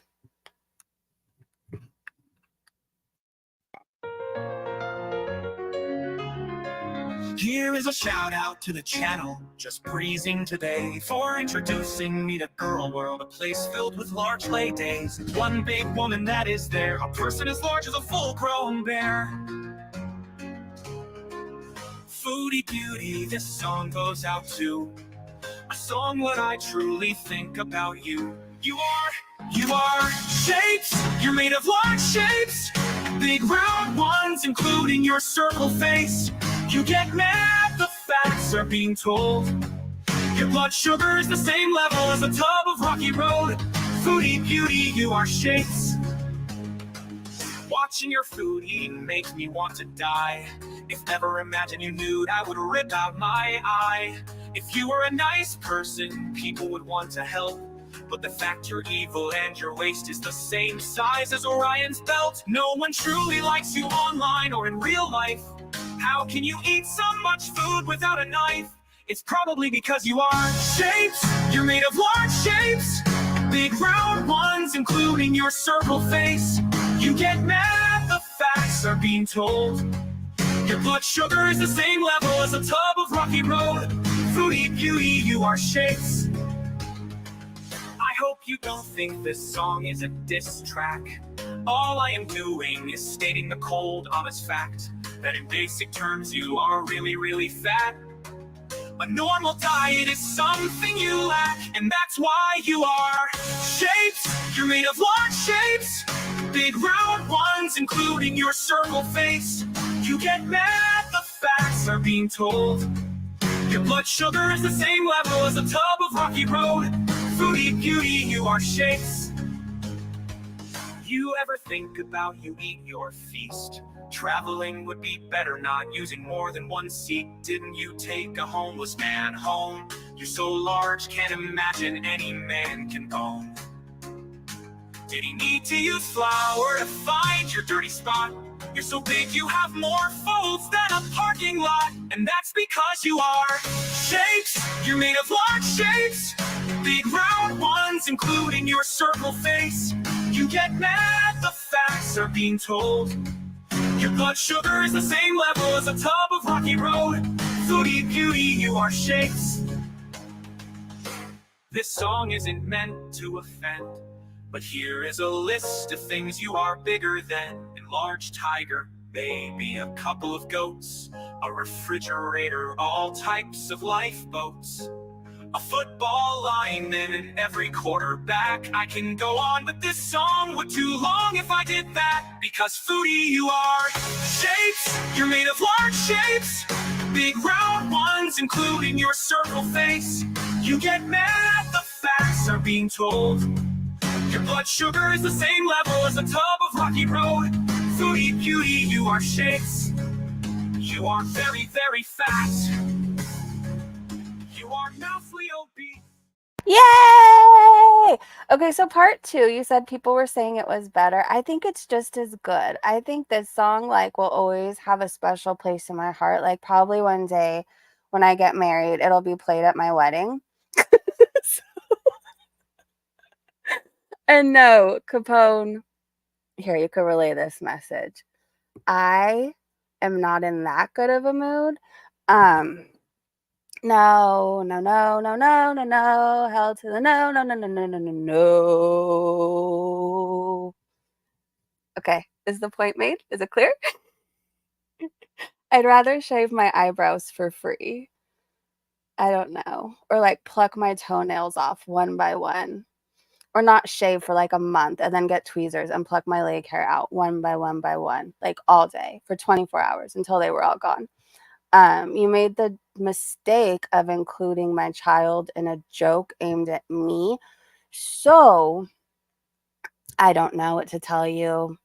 You can pick me from afar, pick me in someone else's chat, pick me anywhere but near me. Thank you.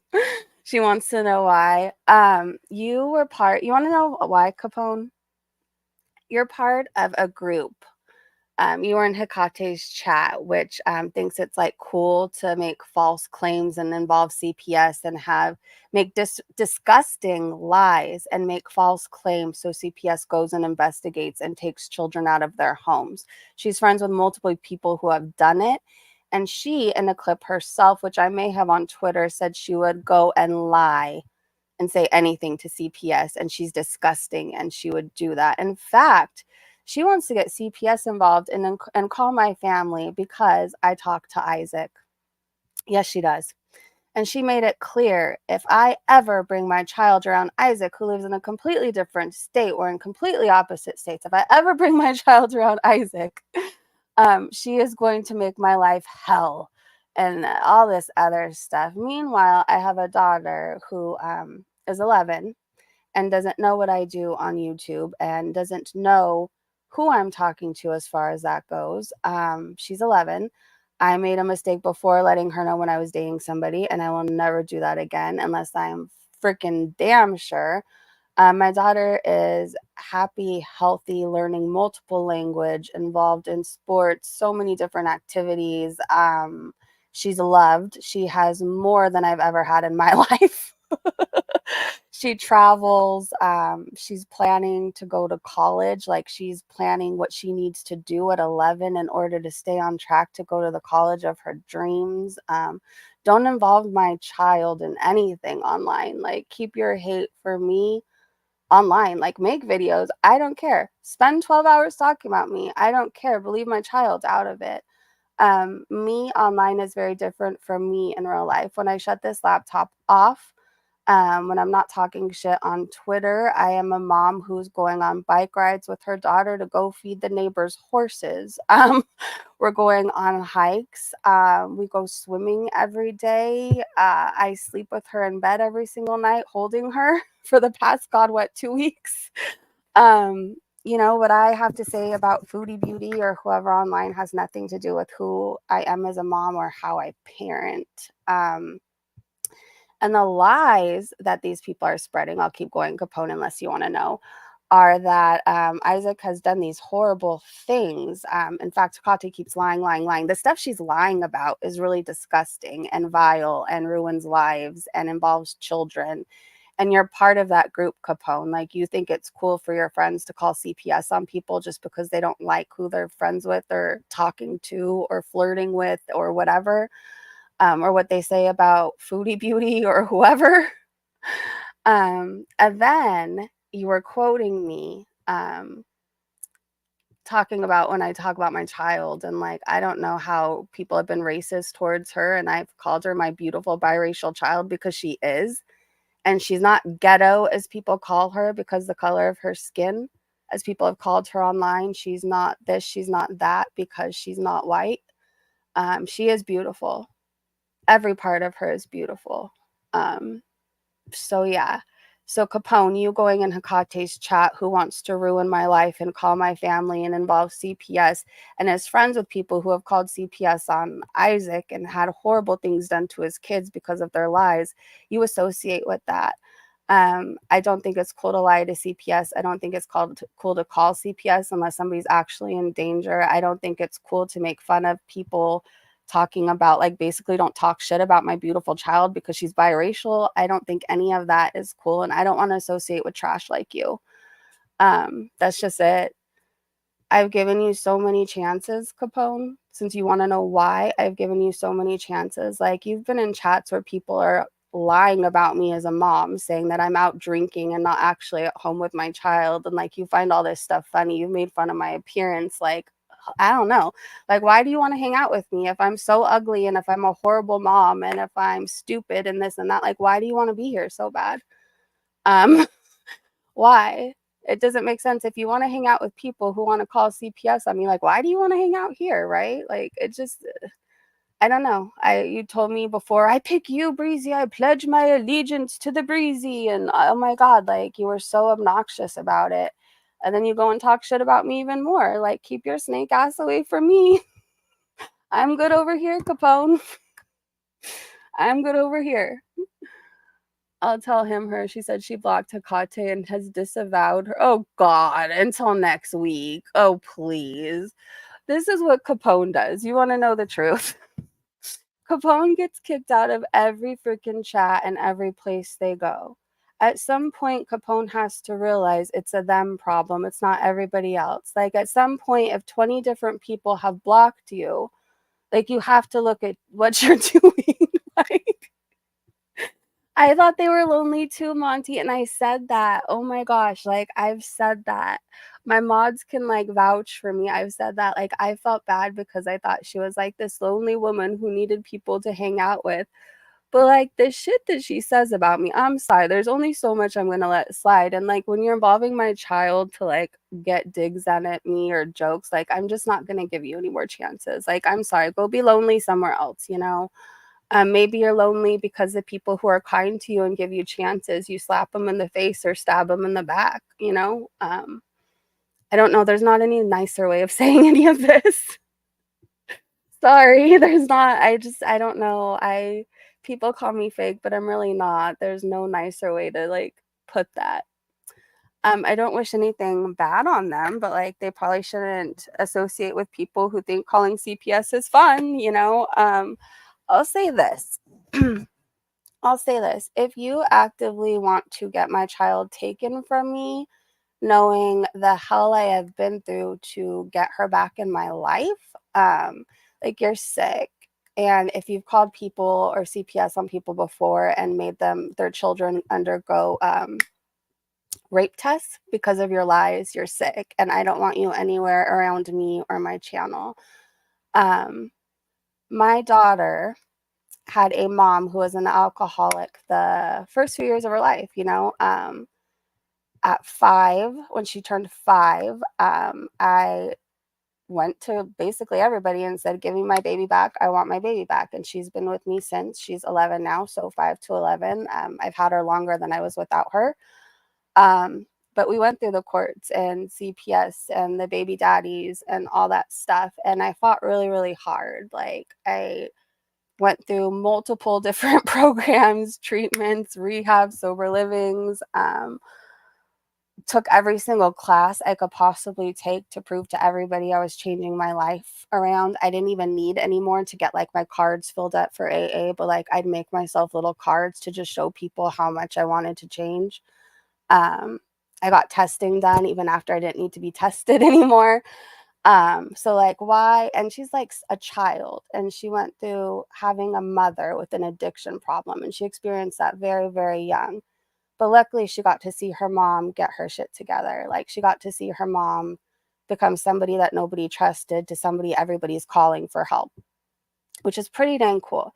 So why put a child through more now that she finally has a mother who can be there and is dependable and is there for her every want and need and gives everything my child could possibly want, I provide for. Like, why would you want to take that away from her just because you don't like me? You know what I mean? Like, I guess I'll just speak to Hecate because she's going to make another 12-hour stream. Like, you decided you didn't like me because your friend Busy Little Bee decided she didn't like me. Like, truly, I didn't say anything horrible about you until you started with this involving kids. Like, just go away. Like, there has to be something better for you to do.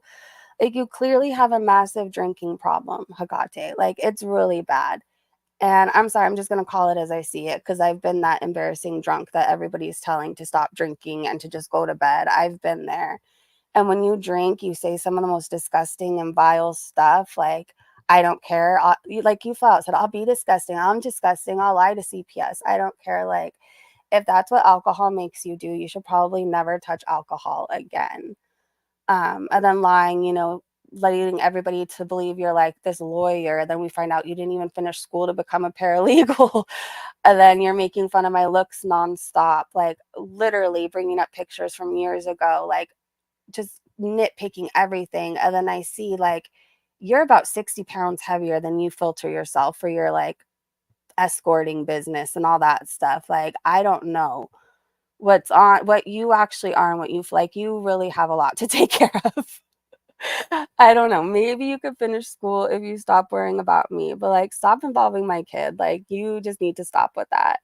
And announcing to the internet what you're going to do and giving me all this like footage isn't really like helping your case either. So I don't know, like, obsess over me, I guess, if you want to, but like, leave my kid out of your mouth and your little agenda, please. And leave Isaac's kids out of it too. Like, kids are kids. Like, they have no business being involved in any of this stuff whatsoever. Our kids don't even know what the hell's going on, what we do online. They see us as the parents who are there for every like sports practice, every time they need to be picked up or dropped off somewhere, the person who's making them breakfast every morning, tucking them in every single night, sleeping in bed with them because they're too scared of the dark for some reason. We're doing that. So and pretty people pay this stuff to make you upset. It doesn't bother me because it's old pictures. Like, they want it to like, I think, to destroy me, but it's like, you know what? It's like anything, I just keep proving over and over again, like, you can change literally like anything. Before, I didn't take care of myself. Now I am, and I'm proud of it. It doesn't bother me. Like, it's just weird when somebody's like picking apart everything about my appearance and then I see what they actually look like versus what they're putting as their profile picture online. It's like, come on. Like, you're pulling a foodie and taking about 60 pounds off. Like, at least I'm my weight, and like, I'm me now. This is what I look like. I'm sorry. They want a reaction. Yeah. Yeah. I think I'm just like addressing everything. I'm in the mood to just talk tonight. I don't know. Maybe I needed to talk about some stuff. Maybe I needed to vent. Maybe I just needed to give hope to somebody out there. I don't know. but just know I'm not like, none of this has me like all worked up right now. Like, I'm okay. um, I've tried to be mature. Sometimes I could be the bigger person, and then sometimes it's like, I've had enough, and I'm not going to be the bigger person. And I feel like a lot of times too, when I stand up for myself, people take that as me being, I don't know, something else. But like, really, it's just, I don't know. I feel like I've changed as I grow more and more. And like, I guess as I get older, as I'm getting more years sober, like, I just have boundaries I set now. Like, before I used to be a people pleaser and afraid of making anybody mad online, and like now it's just like I have boundaries everywhere, and I'm gonna like say how I feel. I'm not gonna be afraid to piss people off, because where has that really got me anyways? Be kind of petty. Yes. Yes, I love be kind of petty. It really, it's true. How did you fix that? How did I fix what? I have no idea. Most of the times if I fix something, it's on accident. How did I fix what? Other than my life. Earlier today in Discord, I did something. I was trying to change the color of, like, I think the mods or something. I was trying to change the color so it would stand out. And then decided I didn't like the color, and then I couldn't remember how to go back in there and fix it. So I messaged Erin. I'm like, can you tell me how to change the color? I said, I really just did it on accident. I don't remember how to get back in there. I'm a people pleaser. Oh, and you'd like to change that? You start setting boundaries, and you start with like small ones, and you build up to it. It's like, that's what I did, at least. I used to be so afraid of, like, especially once I got sober, like, I was so afraid of making anybody mad, because I had made so many people mad, like, basically my whole addiction. So once I got sober, I was afraid to, like, set boundaries with really anybody. It was like, what right did I have to do it? And then as I just got more years, I realized, like, hey, I'm still a person. I'm a human too. I made bad choices, but I still deserve, like, respect. At least that. And so I just started setting boundaries small.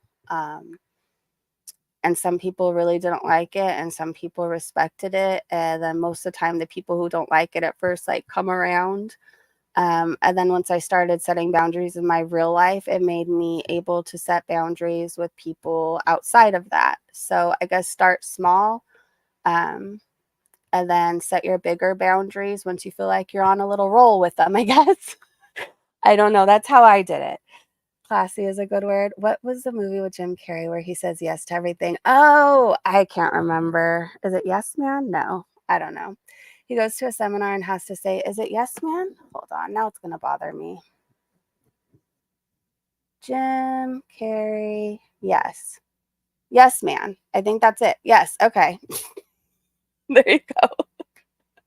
Yeah, no, it used to be a problem for me too, though. It used to be, but I think you get to a point, like, you'll know when you've had enough, and you're like, okay, I got to start telling that person no, or I'm not able to do it, or um, I don't know, maybe they could put in as much effort as I do, or whatever. I don't know.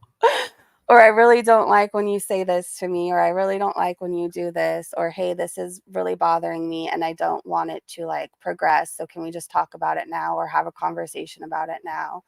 It doesn't always feel the best at first. I'll be honest about that. It doesn't always feel amazing still. Um, just like that boundary I had to set the other day. Like, I don't know if you could tell how upset I was, but it's hard still, but you feel better after. I'll tell you that much. You feel better after because you didn't compromise. That's the best way I could describe it. You're very brave. Thank you. I think I got it from my mama. I don't know.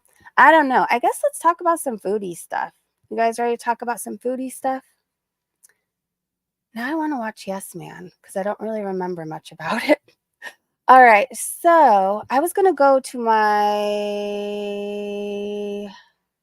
was going to show you guys something. Bookmarks. All right. Let's tell on me for a minute. It's okay, miscellaneous. I'm so sorry. I didn't mean to be such a chatty Cathy tonight. I really didn't. I don't know. I'm sorry, but hopefully I'll see you for a foodie react in the next 24 hours. Get some sleep, okay? I just think she's beautiful. I just do. Look at all my bookmarks. I like her hair this color. All right, let's keep going.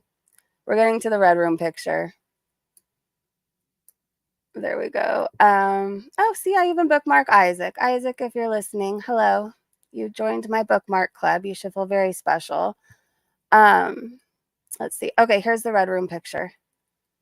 This was dropped into my DM. So this was sent to Shenanigans. And I believe they edited the picture. So I'll just read the caption and then obviously we'll talk about it more. No, it's okay, Monty. Sometimes I just get in really chatty moods. I think I'm already a chatty person when I like hang out with you guys, but then sometimes like we haven't talked like real life for a bit, so I just have a lot to say. I feel really bad. Oh, you want to see the full pic? Okay, I have an idea of where I might be able to find it. But this is the edited out of respect for the person who was sleeping next to him. But I'm going to like make it bigger and then you can tell me if you think it's a lot, even though we know it's a lot. So Shenanigans said, this was dropped into my DMs. I edited it down because I edited it down because I didn't want to expose too much of the innocent woman in the pic. This is allegedly a pic Salah sent to Allah of one of his conquests. The pic was more graphic, but out of respect, I kept it PG. So this is why we call it the red room. So it's very edited down, but you can tell it's his face. Like it's his face. I don't know what to tell you. It's his face. And he's sleazy for doing that and disgusting. And yeah, very disgusting. We don't know unless we see it. Did he admit it? Do you guys know if he specifically admitted to this picture? I know I can't show you the full one. I don't even have it ready to show. But a lot of people were wondering about this red room and what we talk about. So this is the edited version. It's his face. And it's really disgusting. Like you don't take pictures next to women sleeping and send it to your friends. Like that's just sleazy. It could be you. It could be. It's haram. He shouldn't be doing that anyways.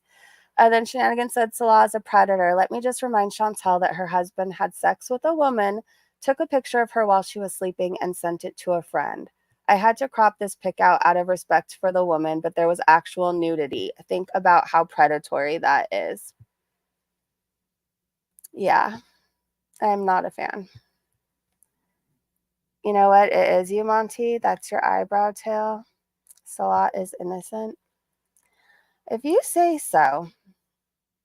If you say so. All right, hold on. I got to stop sharing for a second and share my actual self, but I always have to be careful because you just never know what pops up on Twitter. Salah's innocent. I'm stuck on top chat. I'm sorry if I missed anybody this whole time. I thought I was on the whole chat this whole time. Hold on. Family and kids are off limits. I agree. You're always classy when you let loose. I try to be. Thank you. Okay, so a lot of this stuff, I don't know. I forgot about too. So when we look at it together, it's going to be like the first time I'm seeing it too. So Mo Translate said, Chantel is yelling at everyone. The dress she's wearing is covered with cat hair. So this is from her rage yesterday. Well, I guess the day before if you guys missed it, but I'm still stuck in.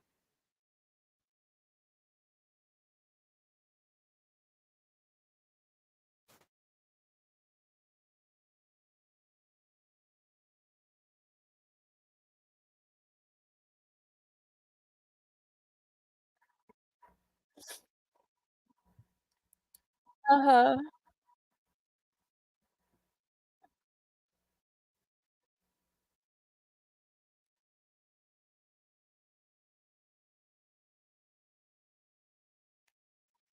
So it's weird. Carb haters. I want to make that merch. Hey, Cali Cat. It was so clearly him. It's him. If the pic don't fit, you must have quit. Oh my gosh.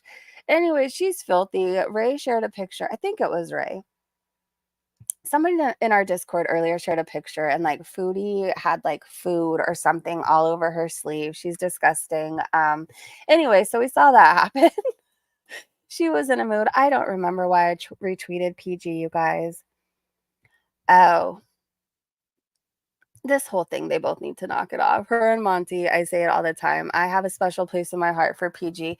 But you know how Foodie Beauty was raging and saying that PG messages, or I'm sorry, emails Foodie Beauty all the time about taking down Monty? Well, PG proved that she hasn't emailed Foodie Beauty since April 30th. So the emails did happen, but she's not doing it all the time because she hasn't since April 30th. So, Foodie, if you're watching, you're not telling the truth. It hasn't been since April 30th, okay? Get it right. Get it right. Carrie needs to make Shani merch. I feel okay. Carrie just can't catch a freaking break. Like, my heart goes out to her. Like, I don't know. I feel as more people watch her channel, like, there's more people that want to take her down. And then, especially like Teddy Bear tried to make that happen. I don't know if he's still lurking or what he's still trying to do. But like she had him doing all his BS. She lost monetization for a little bit, and now she has Shani striking her videos. Like, she can't catch a freaking break. I remember her first date dragging her sleeves through the food and salad stopped eating. Why do people hate on Carrie? Like, for what? I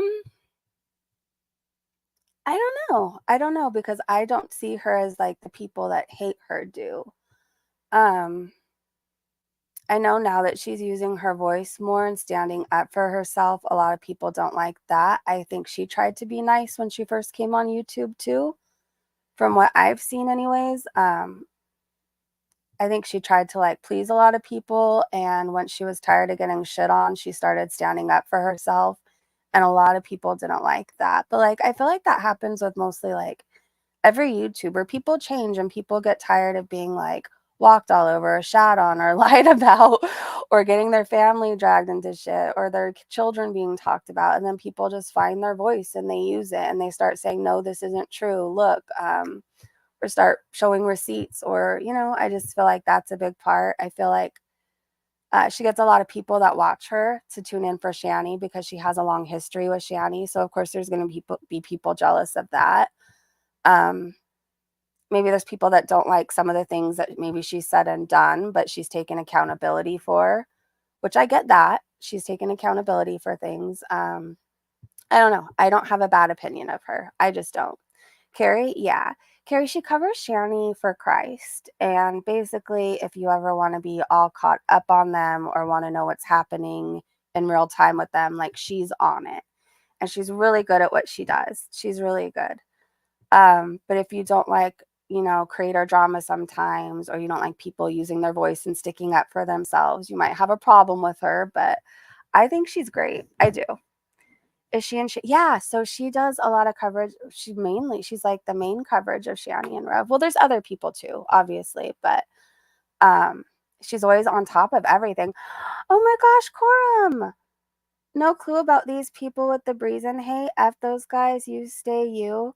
All who has contacted me after the song, you are the realest in girl world. You were kind to me regardless, not knowing who I was. Team Breezy for life. You're gonna make me cry. Oh, thank you so much for the super chat. No, really, I didn't know. I knew every time I watched Marty, which, oh my gosh, I was dying when he was growling at Cyrax tonight.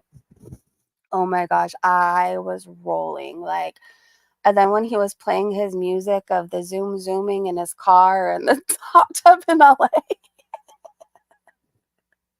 I forget how the rest of the song went. I don't know. Anyways, that live stream was good. Moving on.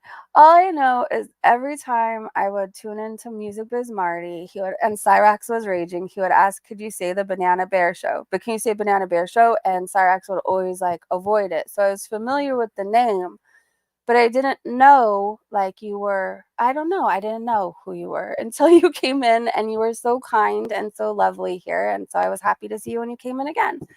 But I'm glad I looked into your channel, and I find your content like really fun. Like, it's just fun. It's not like mean. It's not like, I don't know how to explain it. Like, it's like lighthearted fun talking about what's going on, but like there's no like hate or bullying or like it's just like a lighthearted place to chit chat about Cyrax stuff or whatever else. So thank you for being Team Breezy, and I'm really glad that you're part of the Breezy bunch. I really am. Marty has a sexy voice, can't lie. Marty does have a sexy voice. Do you know who else has a sexy voice? Isaac from Be Our Guest. No cry, please. I won't. But you know when I knew that, like, you are my kind of people, or like you are gonna fit right in. I tuned into your live stream and somebody was singing Gangster's Paradise. I don't remember who it was, but like you were full on jamming and singing along. And I was like, this is like my kind of people. You're going to fit right in. Coming out with us more, please. Please do. Um, Anyways, okay, let's move. Let's keep going to foodie stuff. I'm sorry. I know people really wanted to hear foodie stuff, and I've been yapping away like, I don't know, like anybody cares. But hey, just woke up. Hey, living laughing. I know you have to say that, but no, Marty's voice, Isaac's. It's good to have a nice voice on YouTube. It really is. It really is. There's some people with nice voices. You know who else has a nice voice? Hyde. Hi, lady. Have sweet dreams. I should probably eventually go to bed and stop yapping away and go eventually to this foodie stuff. Hyde has a really cute voice. You should check out her channel. I highly suggest it. All right. So Roses said, I personally would love for Foodie to rage / react to Kalari while using this for 30 minutes since she continues to come for Kalari's Fitbang videos. By the way, she's obviously grown since then. I just don't know how she could come for Kalari when like Kalari's at least like moving her ass while she's doing her reactions and everything else. Do you know what I mean? She's like actively doing something to change her life. Foodie is doing seal position raging on her couch. I don't know. She wants so badly for us to be like, oh, you're right. All these other reactors are bigger than you. But it's like, for the one thing, I don't think anybody is bigger than Foodie Beauty or as big. But like, even if they are, I don't think anybody really cares. I really don't think anybody cares. And she's never going to make me be like, oh, you're right. Kalari has no room to talk. Like, I'm like, Kalari's pretty cool moving her ass while she's doing what she's doing. GB said Isaac. Wait, who? Oh, why did I say GB? CB said Isaac looks like Saji, and I can't unsee it. Isaac is a very handsome man and does not look like Saji. I'm sorry, I don't see the resemblance. But Capone probably shouldn't be talking about anybody. That's all I have to say. Raptor Watcher shared this diabetes for dummies. I'm gonna assume you're Capone at some point, Lego Monty. Like you're really giving me Capone vibes. How to cheat the penis mess. I want somebody to send this to her. Diabetes for dummies. A reference for the rest of us. Raptor Watcher said, here's Chantel. Maybe this book will help you make better choices. Buy it on Amazon. Oh, and if you spout off about your BED, maybe you should talk to a therapist, but we all know you won't. She won't because she doesn't want to change her situation. So what's the point in talking to anybody about it? Like, when you go to therapy or treatment or anywhere else, it's to like find a solution, right? Or to like learn tools so you can find a way to live life without eating yourself into a diabetic coma. Or for me, I had to learn tools and learn how to live life without drinking myself into a drunken coma. When you go to therapy, like I have anxiety. So like I had to wait forever to get my appointment, but finally next week is my appointment to go like talk to somebody and get some tools for dealing with anxiety. But like the goal for me going to therapy is to help my problem, right? To like talk about when I feel anxious or yada yada yada, and then find out when I get anxious like how I could talk myself down because I want to get better. But Foodie isn't going to go to therapy and talk about her binge eating or her food addiction or whatever else because she doesn't want a solution to her problem. She wants to keep eating. So I don't know why she continues doing the song and dance of like, oh, I'm going to do this. I just have to make appointments. It's like, no, you're not, because you don't want to stop eating. If she went to the professional nutritionist, they already know what food's true. Exactly. And she doesn't want solutions. She wants to stay in the problem. And yeah, it's very obvious. He's 6'4". I can see why you like him. I love a tall man. Yep. Callie, she lives in a country that banned HFC syrups. What are we talking about? Oh, okay, got it. Tall men. Yeah, tall men for the win. I am tall, so can't be having no yo mama, you know. Salt and said every time Chin's lies or rewrites history about things we all witness happen, I think she has a lot of balls. Then I realize she really does, and I need a new saying for her audacity. Coram, if you're still here, I really think you need to use this picture for Shapes Part 3. with Foodie's balls, because those are definitely shapes. There's a lot of shapes happening here. Sarah said Isaac is really cute. He is, you know what? He's handsome and he's charming and he's funny. You know what I mean? I could see why all the ladies love him. Imagine if he's Dark Rose's neighbor or something. And what if he was? I mean, I don't know. I hope Dark Roses is okay, by the way. I saw her community posting again. Val, I hope you're okay. Scorpio Angel said, have fun helping life by chins with the piss cup salad. Woof, woof, mother effer. Because you know how she keeps getting these kidney infections and all these infections, and she says that they smell like hickory barbecue. And she has to, pee in a cup. So here's Salah with the cup, ready to help his fake bride out. I pray about her. I really want her to be okay. I feel like there's certain people like Val and PG where I don't think that they could take a lot of what people can give them. And I worry that one day somebody's going to push them over the edge. And so, I kind of, have a special place in my heart. Like, when Val comes in, I always want to be kind to her. And I try to tell her to stay offline. And I don't think that she should return to live streaming ever. And PG, I just want her to be okay because I think she's a really sweet woman. I think it's just easy to get a rise out of her, and people know that. And it's easy to make her believe things, and the trolls know that. But Val, I really want her to be okay. I think that they can't handle what maybe a lot of YouTube gives them or a lot of people give them. And yeah, I don't know. That's a whole rant for another day. What did Quorum say? Is 6'2" tall? Yes, it is. Yes, it is. Oh, so this is a whole thing. I don't even know how to explain it, but I remember it. I'm getting kind of sleepy, but I'm dedicated to the live stream, so I'm going to try to figure out the best way to explain this. Basically, there's a direct selling self-regulatory council that looked into what people were claiming about unicity on the internet. So, and it tells you a little bit about unicity. Anyways, it says in a summary that they got an inquiry about 13 product performance claims, and the DSSRC was concerned that the representative claims below communicated that the message that the company's products, it's basically making all these claims. Let me show you. They looked into it and had unicity to remove all these claims online. So people were saying 18 pounds, 7 inches off my body, no more acid reflux. My PCOS has been significantly improved. My periods have now become regulated. I'm feeling incredible. I don't have fatigue anymore. I have tons of energy. I'm sleeping better. My mood is better. So my anxiety is super low now. So as we found out, it's an MLM, which Foodie Beauty is trying to sell this to her audience. It has 3 grams of fiber, and she's claiming that it can cure her diabetes. She can eat all the brownies in the world because it has 3 grams of fiber.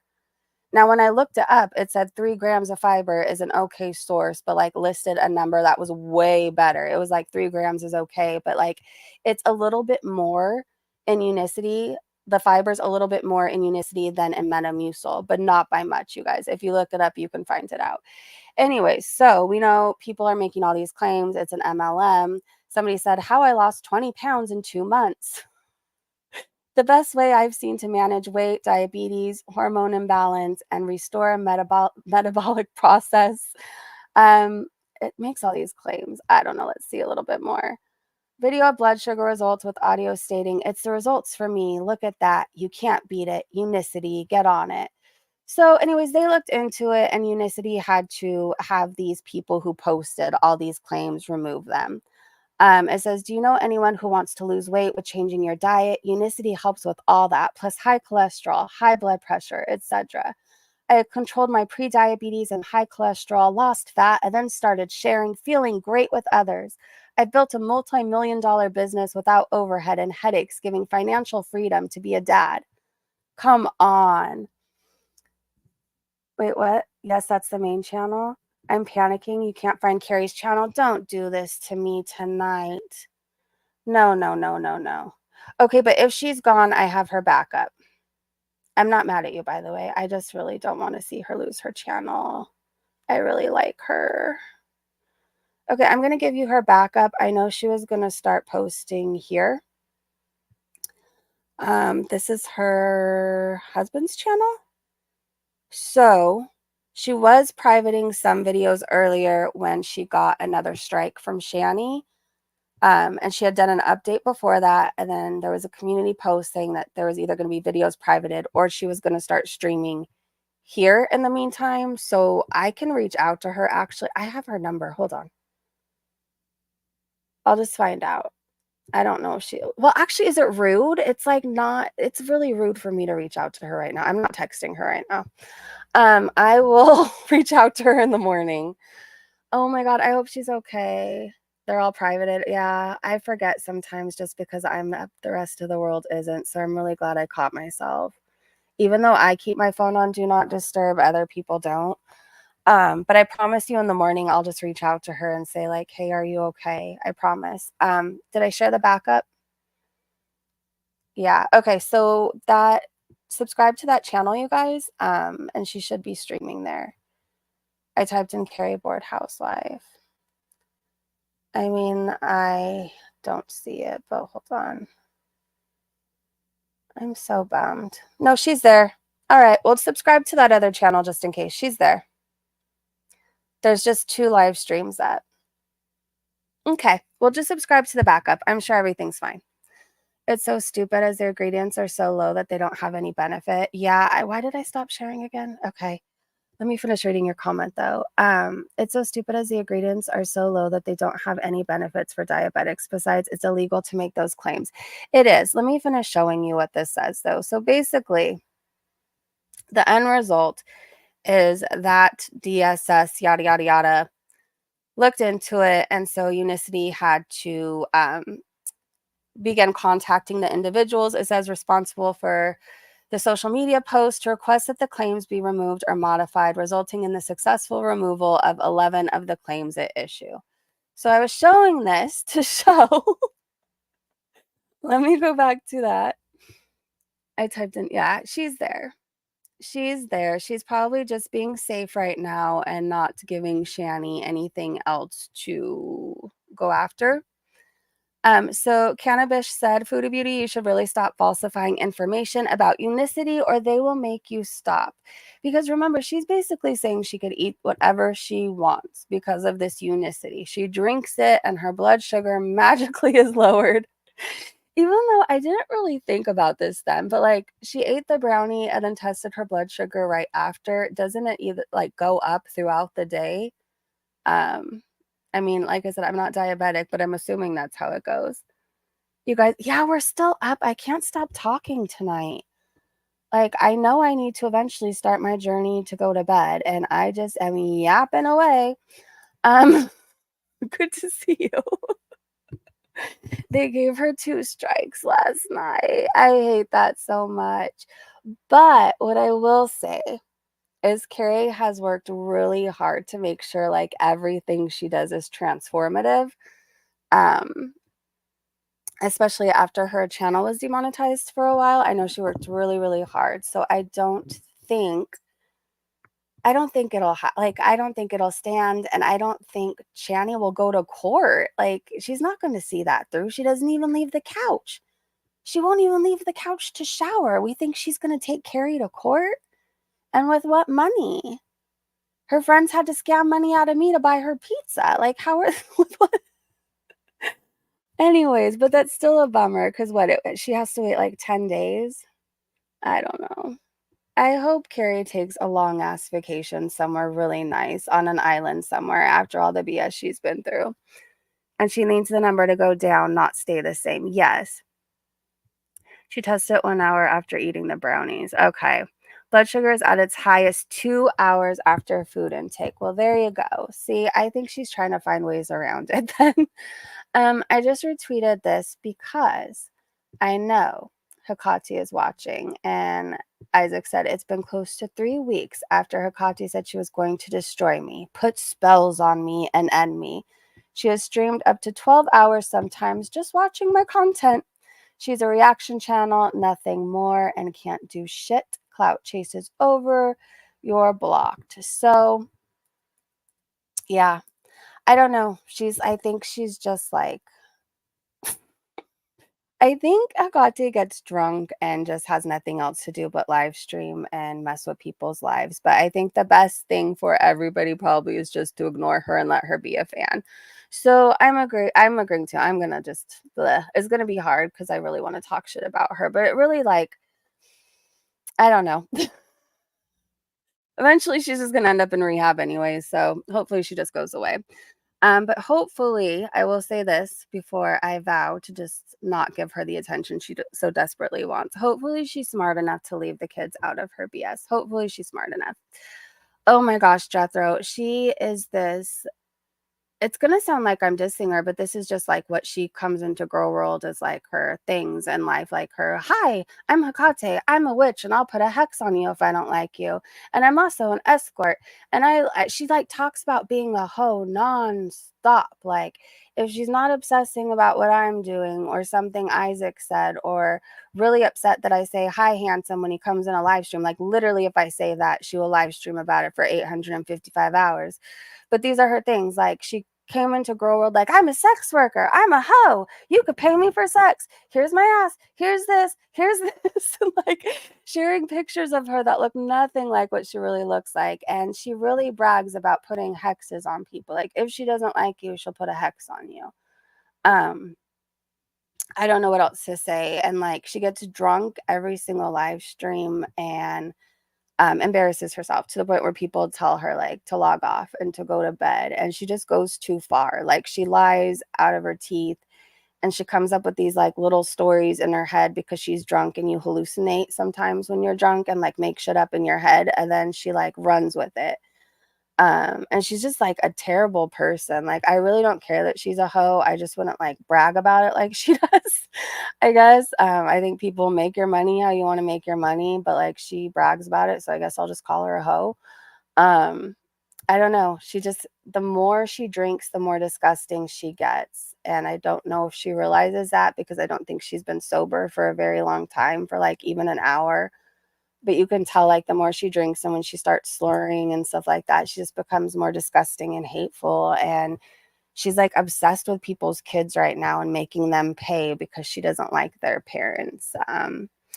But she really doesn't deserve any attention, and she's really, really thirsty. So me even talking about her right now is probably getting her really, really wet. So let's just pretend she doesn't exist unless she makes the mistake of coming for my child. That's all I'll say. She is by trade, but she brags about it. So like I don't feel bad when I call her a hoe.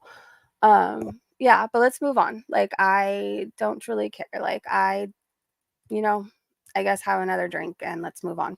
I like these pictures people put up of Foodie Beauty, and Judge Joodie is predicting this will be Foodie Beauty's next mukbang. Probably. What do you think her next mukbang will be?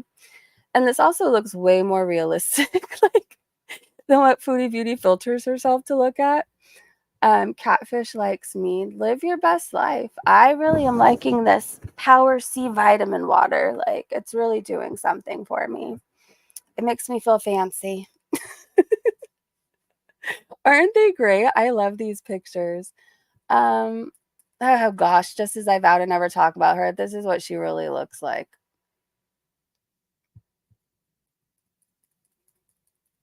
I almost want to play this clip if this is her. Just so CPS thing where I said I don't give a fuck, where I said that you are. So this is her. And then I promise we'll move on. Oh, it'd help if I hit play. CPS thing where I said I don't give a fuck, where I said that you are a fucking weirdo, and that I said that your daughter should have been investigated not only then, but 5,000 times after them, because you are a pervert, you are weird, you are a disassociative, anti-social personality, disgusting piece of shit, and no child should ever be near you. And I'm telling you right now, I'm gonna call them too. The only thing is I'm gonna find the actual evidence. Listen, let me tell you something, okay? We know who you are. Morticia. Thank you. You should have called them. You lied. You did. And you lied about it being sexual because you wanted that child to get sexually checked out. See, She lied because she didn't like Isaac and she wanted to make his family pay. I'm sorry. That's just my take on it. If you didn't know, I'm very new to learn. Like, I'm very new to talking to Isaac. I am. But in the short time that I've talked to him, I will tell you, if anybody needs to hear, that man is an amazing father and would never hurt his children. He does everything he can to make sure that every want and need is provided for them. He is at every practice, every school activity, every sports activity, everything. And just because people don't like him, calling him a pervert and lying about his children is very disgusting. And that her standing by this and saying she's going to call too and it's okay, is just, it's wrong. It's dirty, it's disgusting, and you should really, really stop drinking. You really should. Really should. She can't even say that. Just no. I went to college in Kentucky. Oh, good for you. All right, let's keep going. Me and my snow. I just thought this was really funny and really relatable. She was live streaming and then a depression ad came on and it was funny. It was relatable.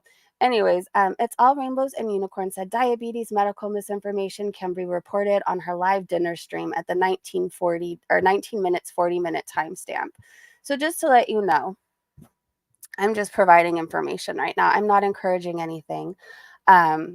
If you're very concerned about the misinformation being spread by Foodie Beauty on how you can cure your diabetes with Unicity, at 19 minutes in, you can report the timestamp. Just it's out there, just to let you know. Anyways, Dangry Scott said, me waiting for Foodie's second round of the brownie experiment. Will her failing end-stage diabetic death fat body actually react to injecting insulin so she can keep eating junk food? Give us the outcome of your experiment, Foodie. We never got the experiment. We never got the result of it. I'm wondering, did it go down? Can she eat 12 brownies today? Brownies lowered her blood sugar. Yeah. Me just retweeting music because it's what I do. This is Julia hating Foodie Beauty, and I just want to play it because I know Foodie Beauty watches everything about her. Your cat hates you. Cats and children, like animals and children, have the best sense of people and who's good and who's bad, and they all run from Foodie. Okay. Come see Mom. And don't bite Mom. Don't bite Mom.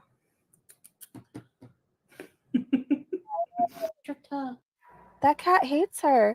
Lauren Dahl said, Chantel, you do realize that you can't pop a brownie in your mouth and check your sugar 5 minutes later. Food has to digest and process.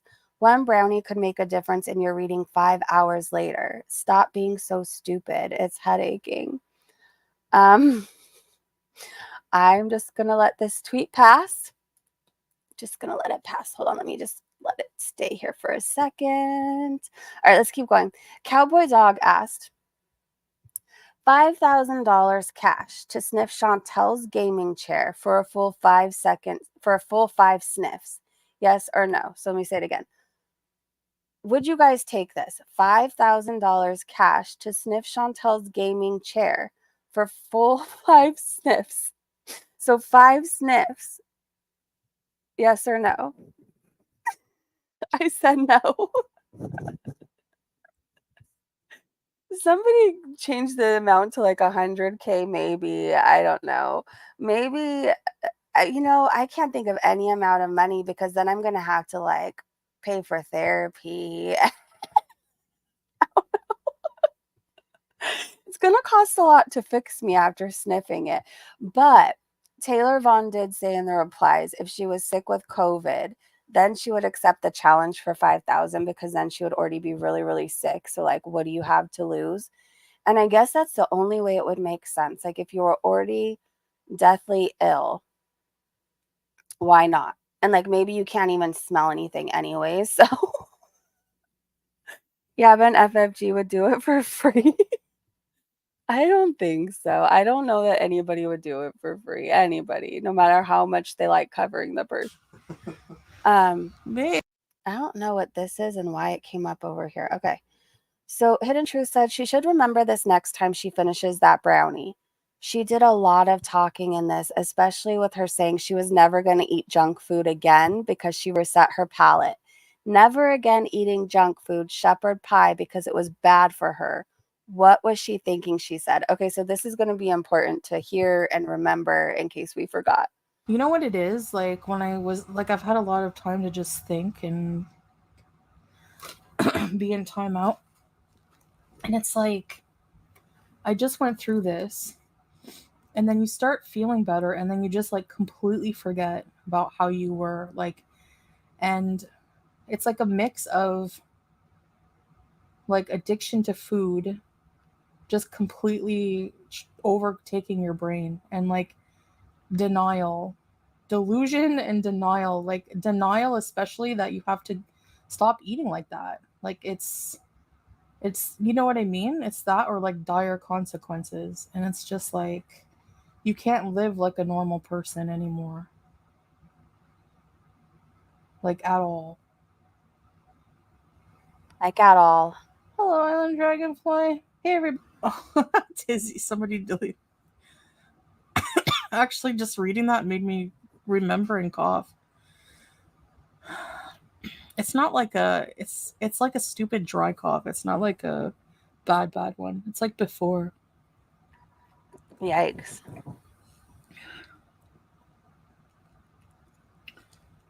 Well, and you're right. It's not normal to forget that easily and as fast how dire your health is. Exactly.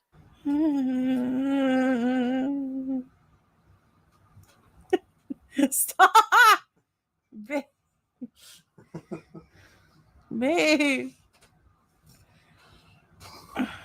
They're so annoying.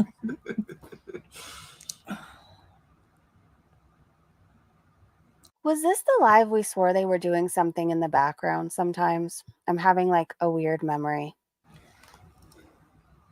Yeah, you can't do anything, Robin. What's happening over there? Chicken soup and tea with a big glass of... Yeah, me. Always looking right, left, front, behind.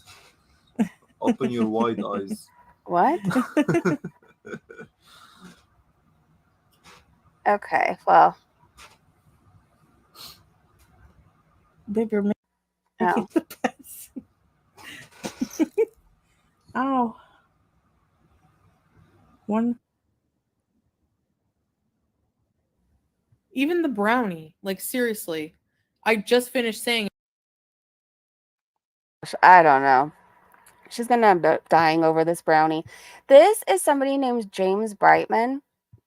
So all I know is he's been in our chats a few times. Everybody's so excited to see him, and Hyde is really into his channel. Like every time he posts, she's all excited. So I guess this is him dancing while Foodie's raging, and I thought it was funny.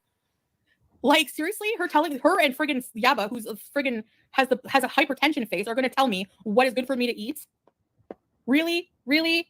Really? You won't even cam up. You cammed up once and got made fun of and got scared off. And then that other woman with no front teeth on her friggin' exercise bike gets some WD-40 before he talks shit about me. And the only reason I responded ever back to that person is because they started first. They called me a heifer first. So I'm like, excuse me? Excuse me. You probably can't even say heifer with no front teeth. Oh no, you should have no problem with F.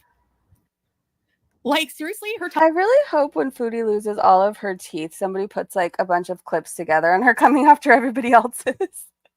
Of this, I thought was important because Foodie keeps talking about how the unicity is like lowering her blood sugar so much. Well, it lowered it from 14 to 13.9. So I don't know why she's like, oh, it's gonna do this. Like it didn't lower it by much. It was PI said it was hardly a whole point. Yes, Callie Cat, thank you for sharing James' channel. Insult to heifers. Yeah, but said, why does Chantal go live if she hates it and has a husband that pays all the bills? Wait. Oh, yeah. Because why does she go live if she hates it, but Salah supposedly pays for everything? What is this? Just in case y'all wanted to know the real reason why she left her mommy's house in Canada, this is it.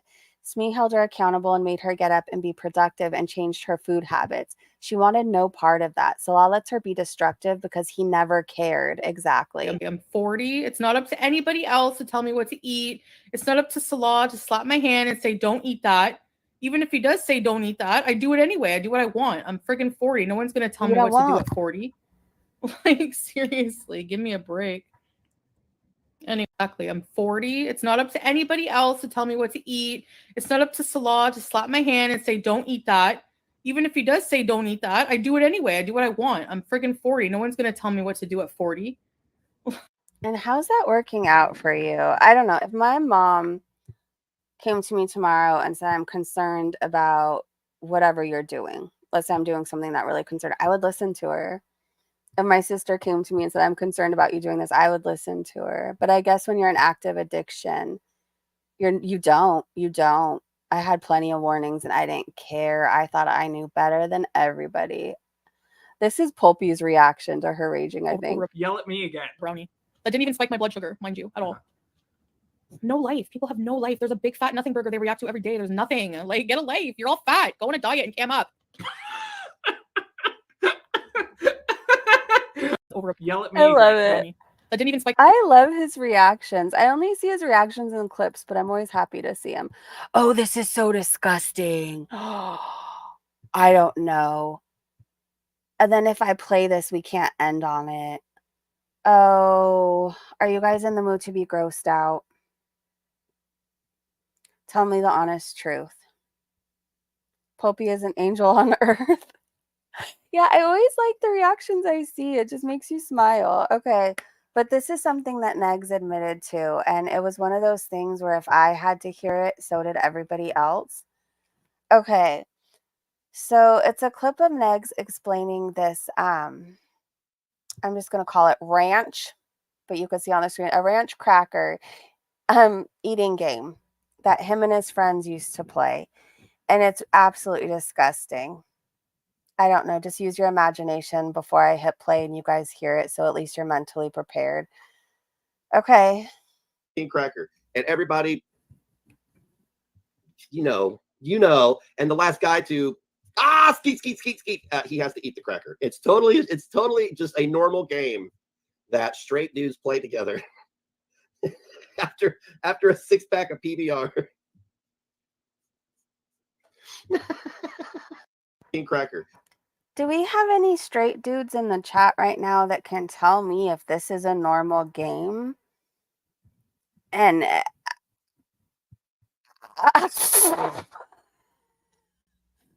I mean, I guess out of all the things I pictured that dudes do when they hang out together, this was not on my list of things. Like, I picture complaining about the wives or the misses or the whatever.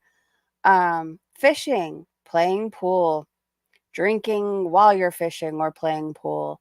I don't know. This is not what I pictured. Okay, can you guys let me know?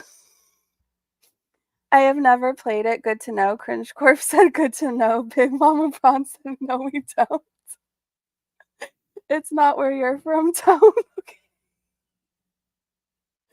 I mean, when right now, what I used to do, what I used to do when I would hang out with my girlfriends versus what I do now is different. Like before, I used to love to go to the club and do cocaine and dance all night. I used to love to go to concerts and shows. I used to be at the Chain Reaction and the Glass House all the time. Those were like my places. I used to be at every bar around LA.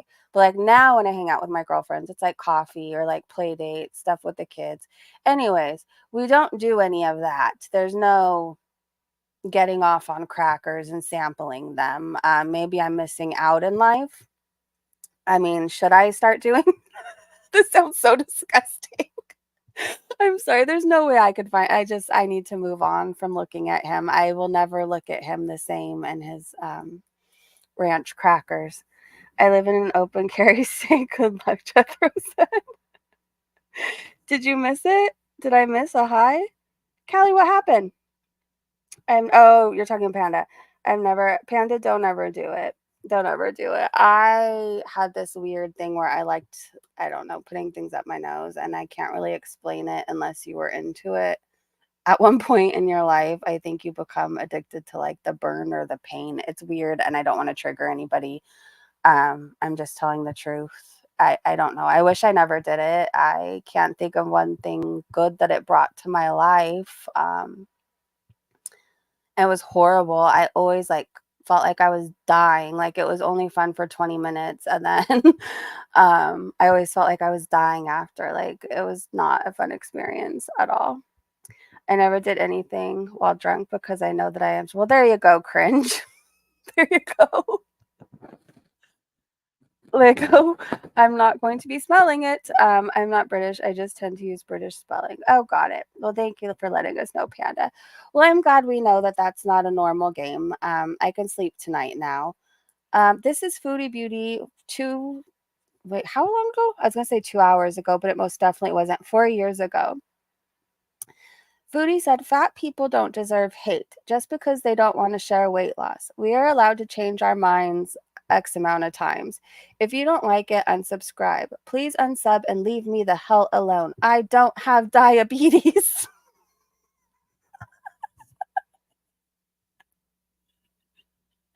I don't have diabetes. Well, yeah, you do.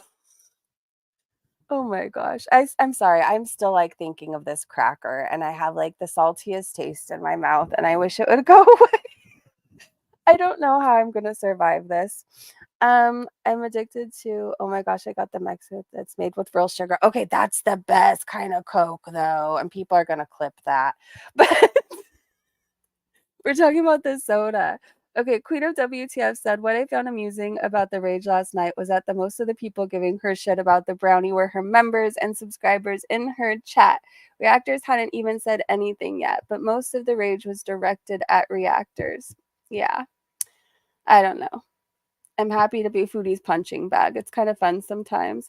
It's a bunch more clips of Foodie and her rage, and we've all seen it. She's going to eat the brownie. It's none of our business. Yeah, she's going to lose weight. She's going to change. The fiber is going to save her life. But I found this was interesting because this is the ingredients in Unicity, and I don't know. I was paying attention to the fiber because I don't know why. She keeps yapping about the fiber, and I found it interesting that it didn't have as much as I would think, I guess. It seems very basic. Can you guys remember what the price was on this? I feel like it was a couple $100 or it was really expensive. And like the package that she had to get in order to like use it and sell it was like $1,000 or something.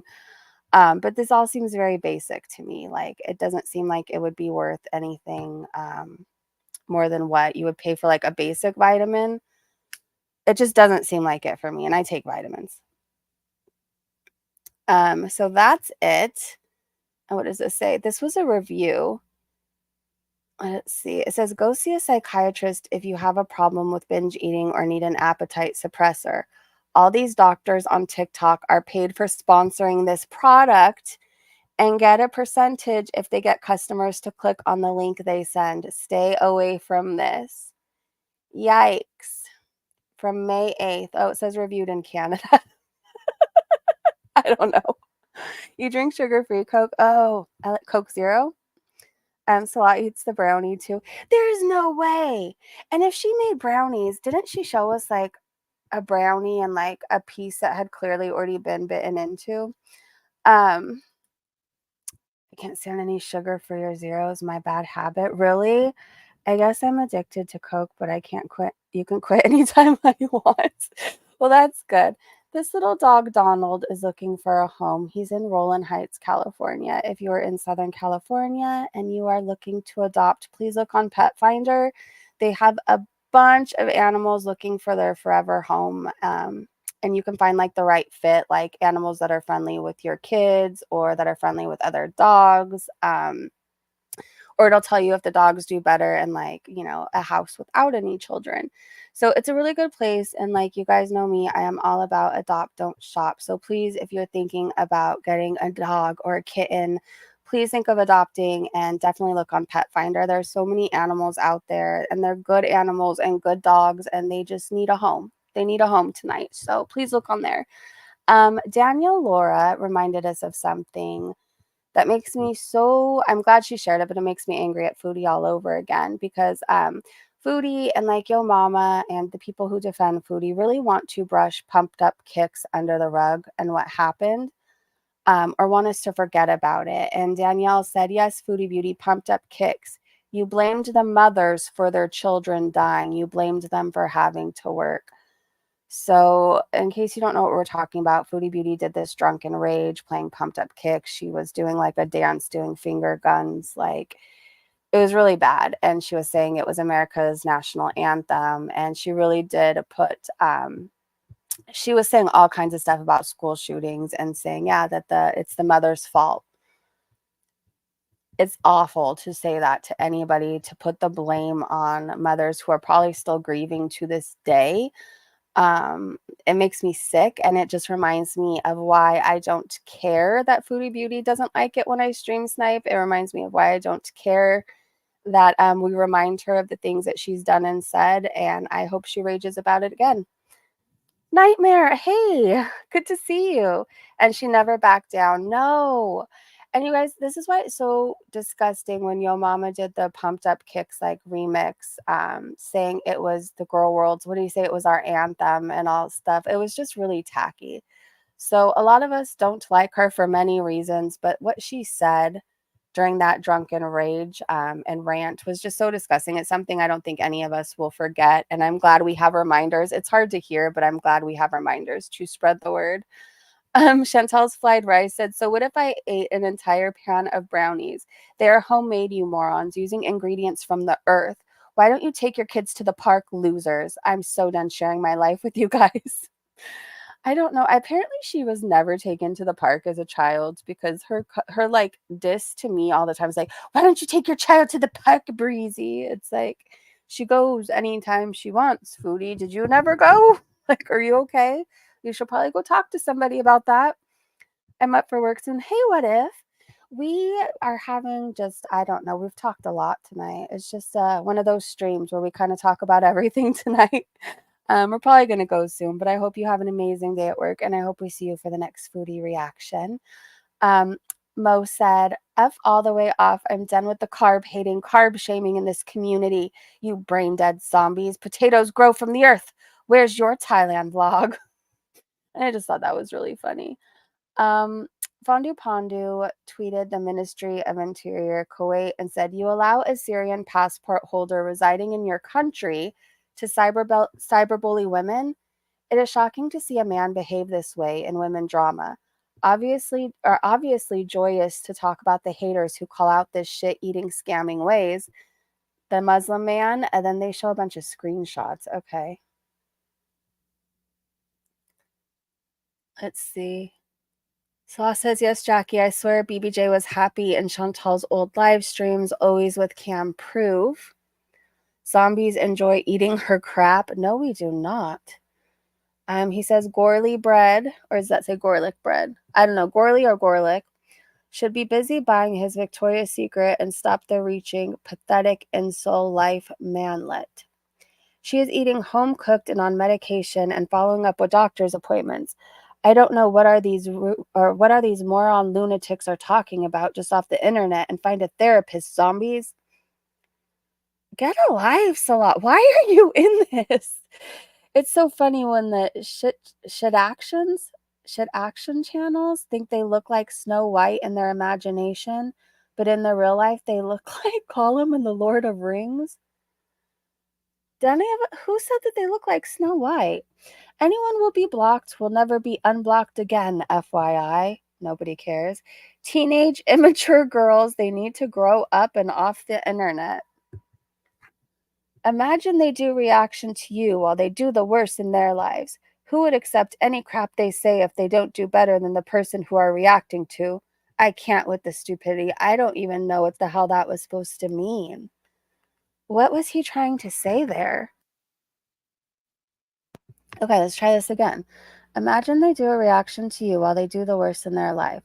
Who would accept any crap they say if they don't do better than the person? Oh, okay, got it. Then they're reacting to. Okay, I guess I kind of get it.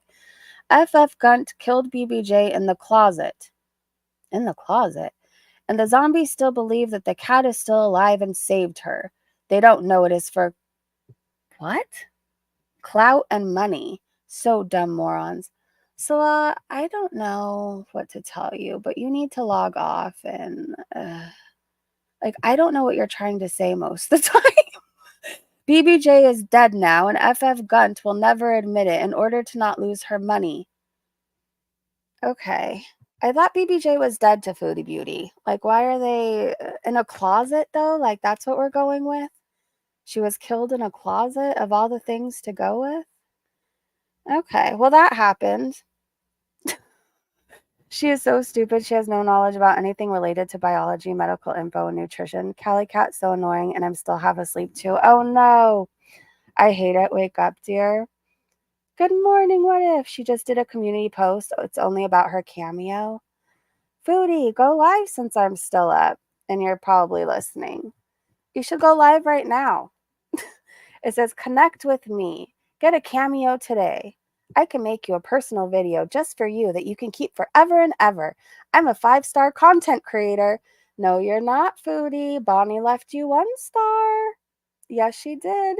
And then Foodie said, it's a great way to connect with me and support my channel. And then she shows 2 5-star reviews. She doesn't show Bonnie's review, you guys?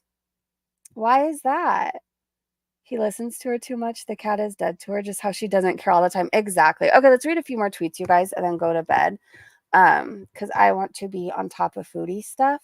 So, more brownies. Here's Busy Little Bee's criminal husband. That's a story for another day. Hi, Busy Little Bee. Kimberlina said, Mean Girls Unite. Yes. More unicity talk. Stuff about Belinda. We'll do girl world gossip another time. That's a whole story for another day. More Foodie raging. I think that's pretty much it, you guys. I'm trying to look to see if there's anything other than her raging that we need to talk about right now. Let's see.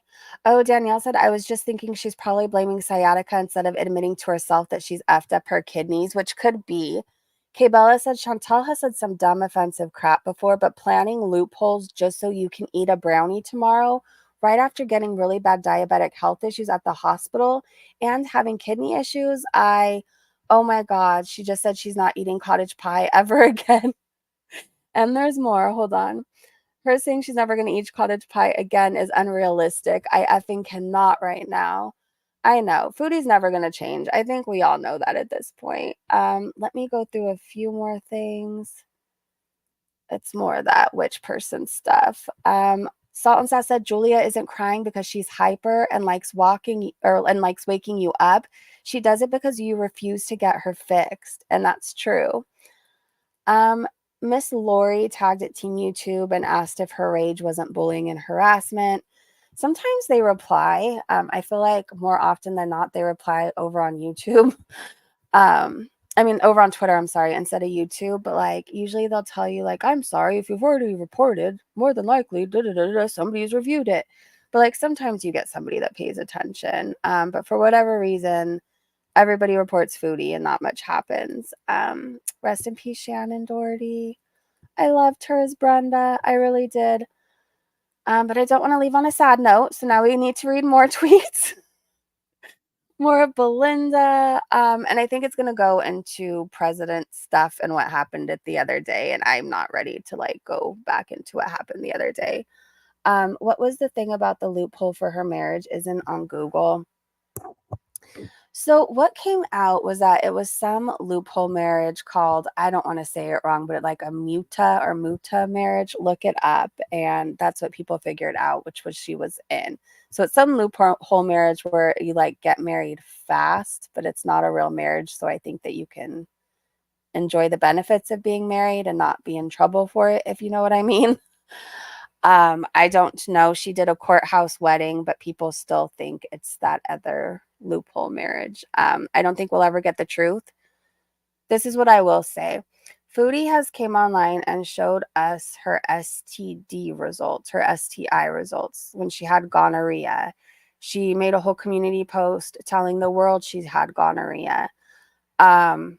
We've seen her on OnlyFans. We've seen her FUPA. We've gone through everything with her, but suddenly she can't show a marriage certificate because it's too private. It just doesn't make sense to me. And Foodie's one of those things where if it's real, she'll want to rub it in your face. Why have we not seen this marriage certificate? So, do I know for a fact that it's a loophole marriage? No, but I believe it. I believe that what other people are saying is true. I believe that's what she's in, and that's why they were moving a lot as well. I think she could get in a lot of trouble for the stuff she's trying to pull off, but these are just my thoughts. And she confirmed she's married on a visitor visa. That part right there. It is a scam. Yeah. So yes, we've seen her hold up her douche, her pads. We've seen her used condoms on the floor. Remember when she wanted us to believe that she had some like wild sexcapade? And she like was on a stream, and she panned around her room and there was condoms all over the floor. Like, wasn't there, I think like 6 total. Okay, I'm saying all over. So you're probably picturing like 24 times, but like, I don't know, there's probably like 6, maybe 12. But they were on the floor. There was one strategically placed by her desk, like perfectly like lumped over. Anyway, it's pretty disgusting. But like, we've seen all this stuff. She's come online, admitted she had a cocaine problem. Again, I've seen her fupa. I know what her lady bits look like. Unfortunately, they look like a Grand Canyon and very dehydrated, and I feel sorry for it. It looks very sad, but she can't provide a marriage certificate, so it's weird. It's very weird. You think that describes it? Okay, hold on. Let me see if I could click on it in the chat, or if you guys want to. It's right there. Thank you for sharing it. 2 people can choose to engage in temporary or trial marriage. The man and woman must agree to a set length of time for the marriage to last. The man must also pay the woman on an agreed sum of money. Muta, I'm not sure how to say it, but it's spelled M-U-T-A-H. It's described in the Quran, but not all Muslims practice it today. Some denominations believe that the practice is no longer permissible. And then it goes into a whole thing. So if you want to learn more about it, it's in there. Thank you for sharing that, though. That was very informative and explains it way better than I could. So I am going to, hold on. I don't want to go into the president stuff. If anything, I just want to show you this really cute freaking lizard that hangs out on my porch. And I just really love him and he makes me happy. Look at him. Look at him. And you can tell he eats well. We're over by the mountains. So this lizard gets a lot of food. But he was so freaking cute, and I think it's the same one. I don't know, unless it's like a family. Maybe it's his twin that comes to visit me. But like, I can get up right up next to him. He hasn't let me catch him yet. Like, I'm weird, you guys. I am like no other person. Well, probably there's other people like they're out me, but like most people wouldn't want to catch lizards and hold them. I am one of those girls. Like my daughter does it too. We catch lizards if we can. We never like. I'm not mean to them or anything. I just like to hold them and give them a little boop and let them on their way. I love them so much. I think they're so fascinating and beautiful. But I think that's it. The rest of this stuff, I don't want to be sad over anything that happened the other day in the events. So on that note, I'm probably going to go to bed. Isn't he cute? They bugs, a lot of them. And like I said, we're by the mountains. Like, so we have a lot of bugs. We get a lot of bugs. His little lizard family eats very, very well. I will tell you that much. I always wash my hands after, always. You need to. But I don't know, they're just so cute. I'm not scared of them. I think they're very beautiful, beautiful little things. All right, you should go to bed, you guys, too. Unless you're waking up for work, then please don't go to bed. But when I wake up, if there's anything Foodie Beauty to cover, we'll definitely cover it. I want to thank you guys. Yes, Tony, we're going to bed now. We're going to bed now. I'm at that point where like there's a half of a brain cell working and you just don't know what I'm going to say. So I should probably just log off anyways. Name him Chonky. I will. I definitely will. Thank you guys so much for hanging out with me. Thank you so much for the super chats. I really appreciate it. Thank you to my amazing mods and Breezy Bunch members. And thank you even if you just couldn't sleep and you're hanging out with me now. I really appreciate you. I'll see you guys sometime after I wake up, okay? Bye, everybody. Sweet dreams or have an amazing day. Bye.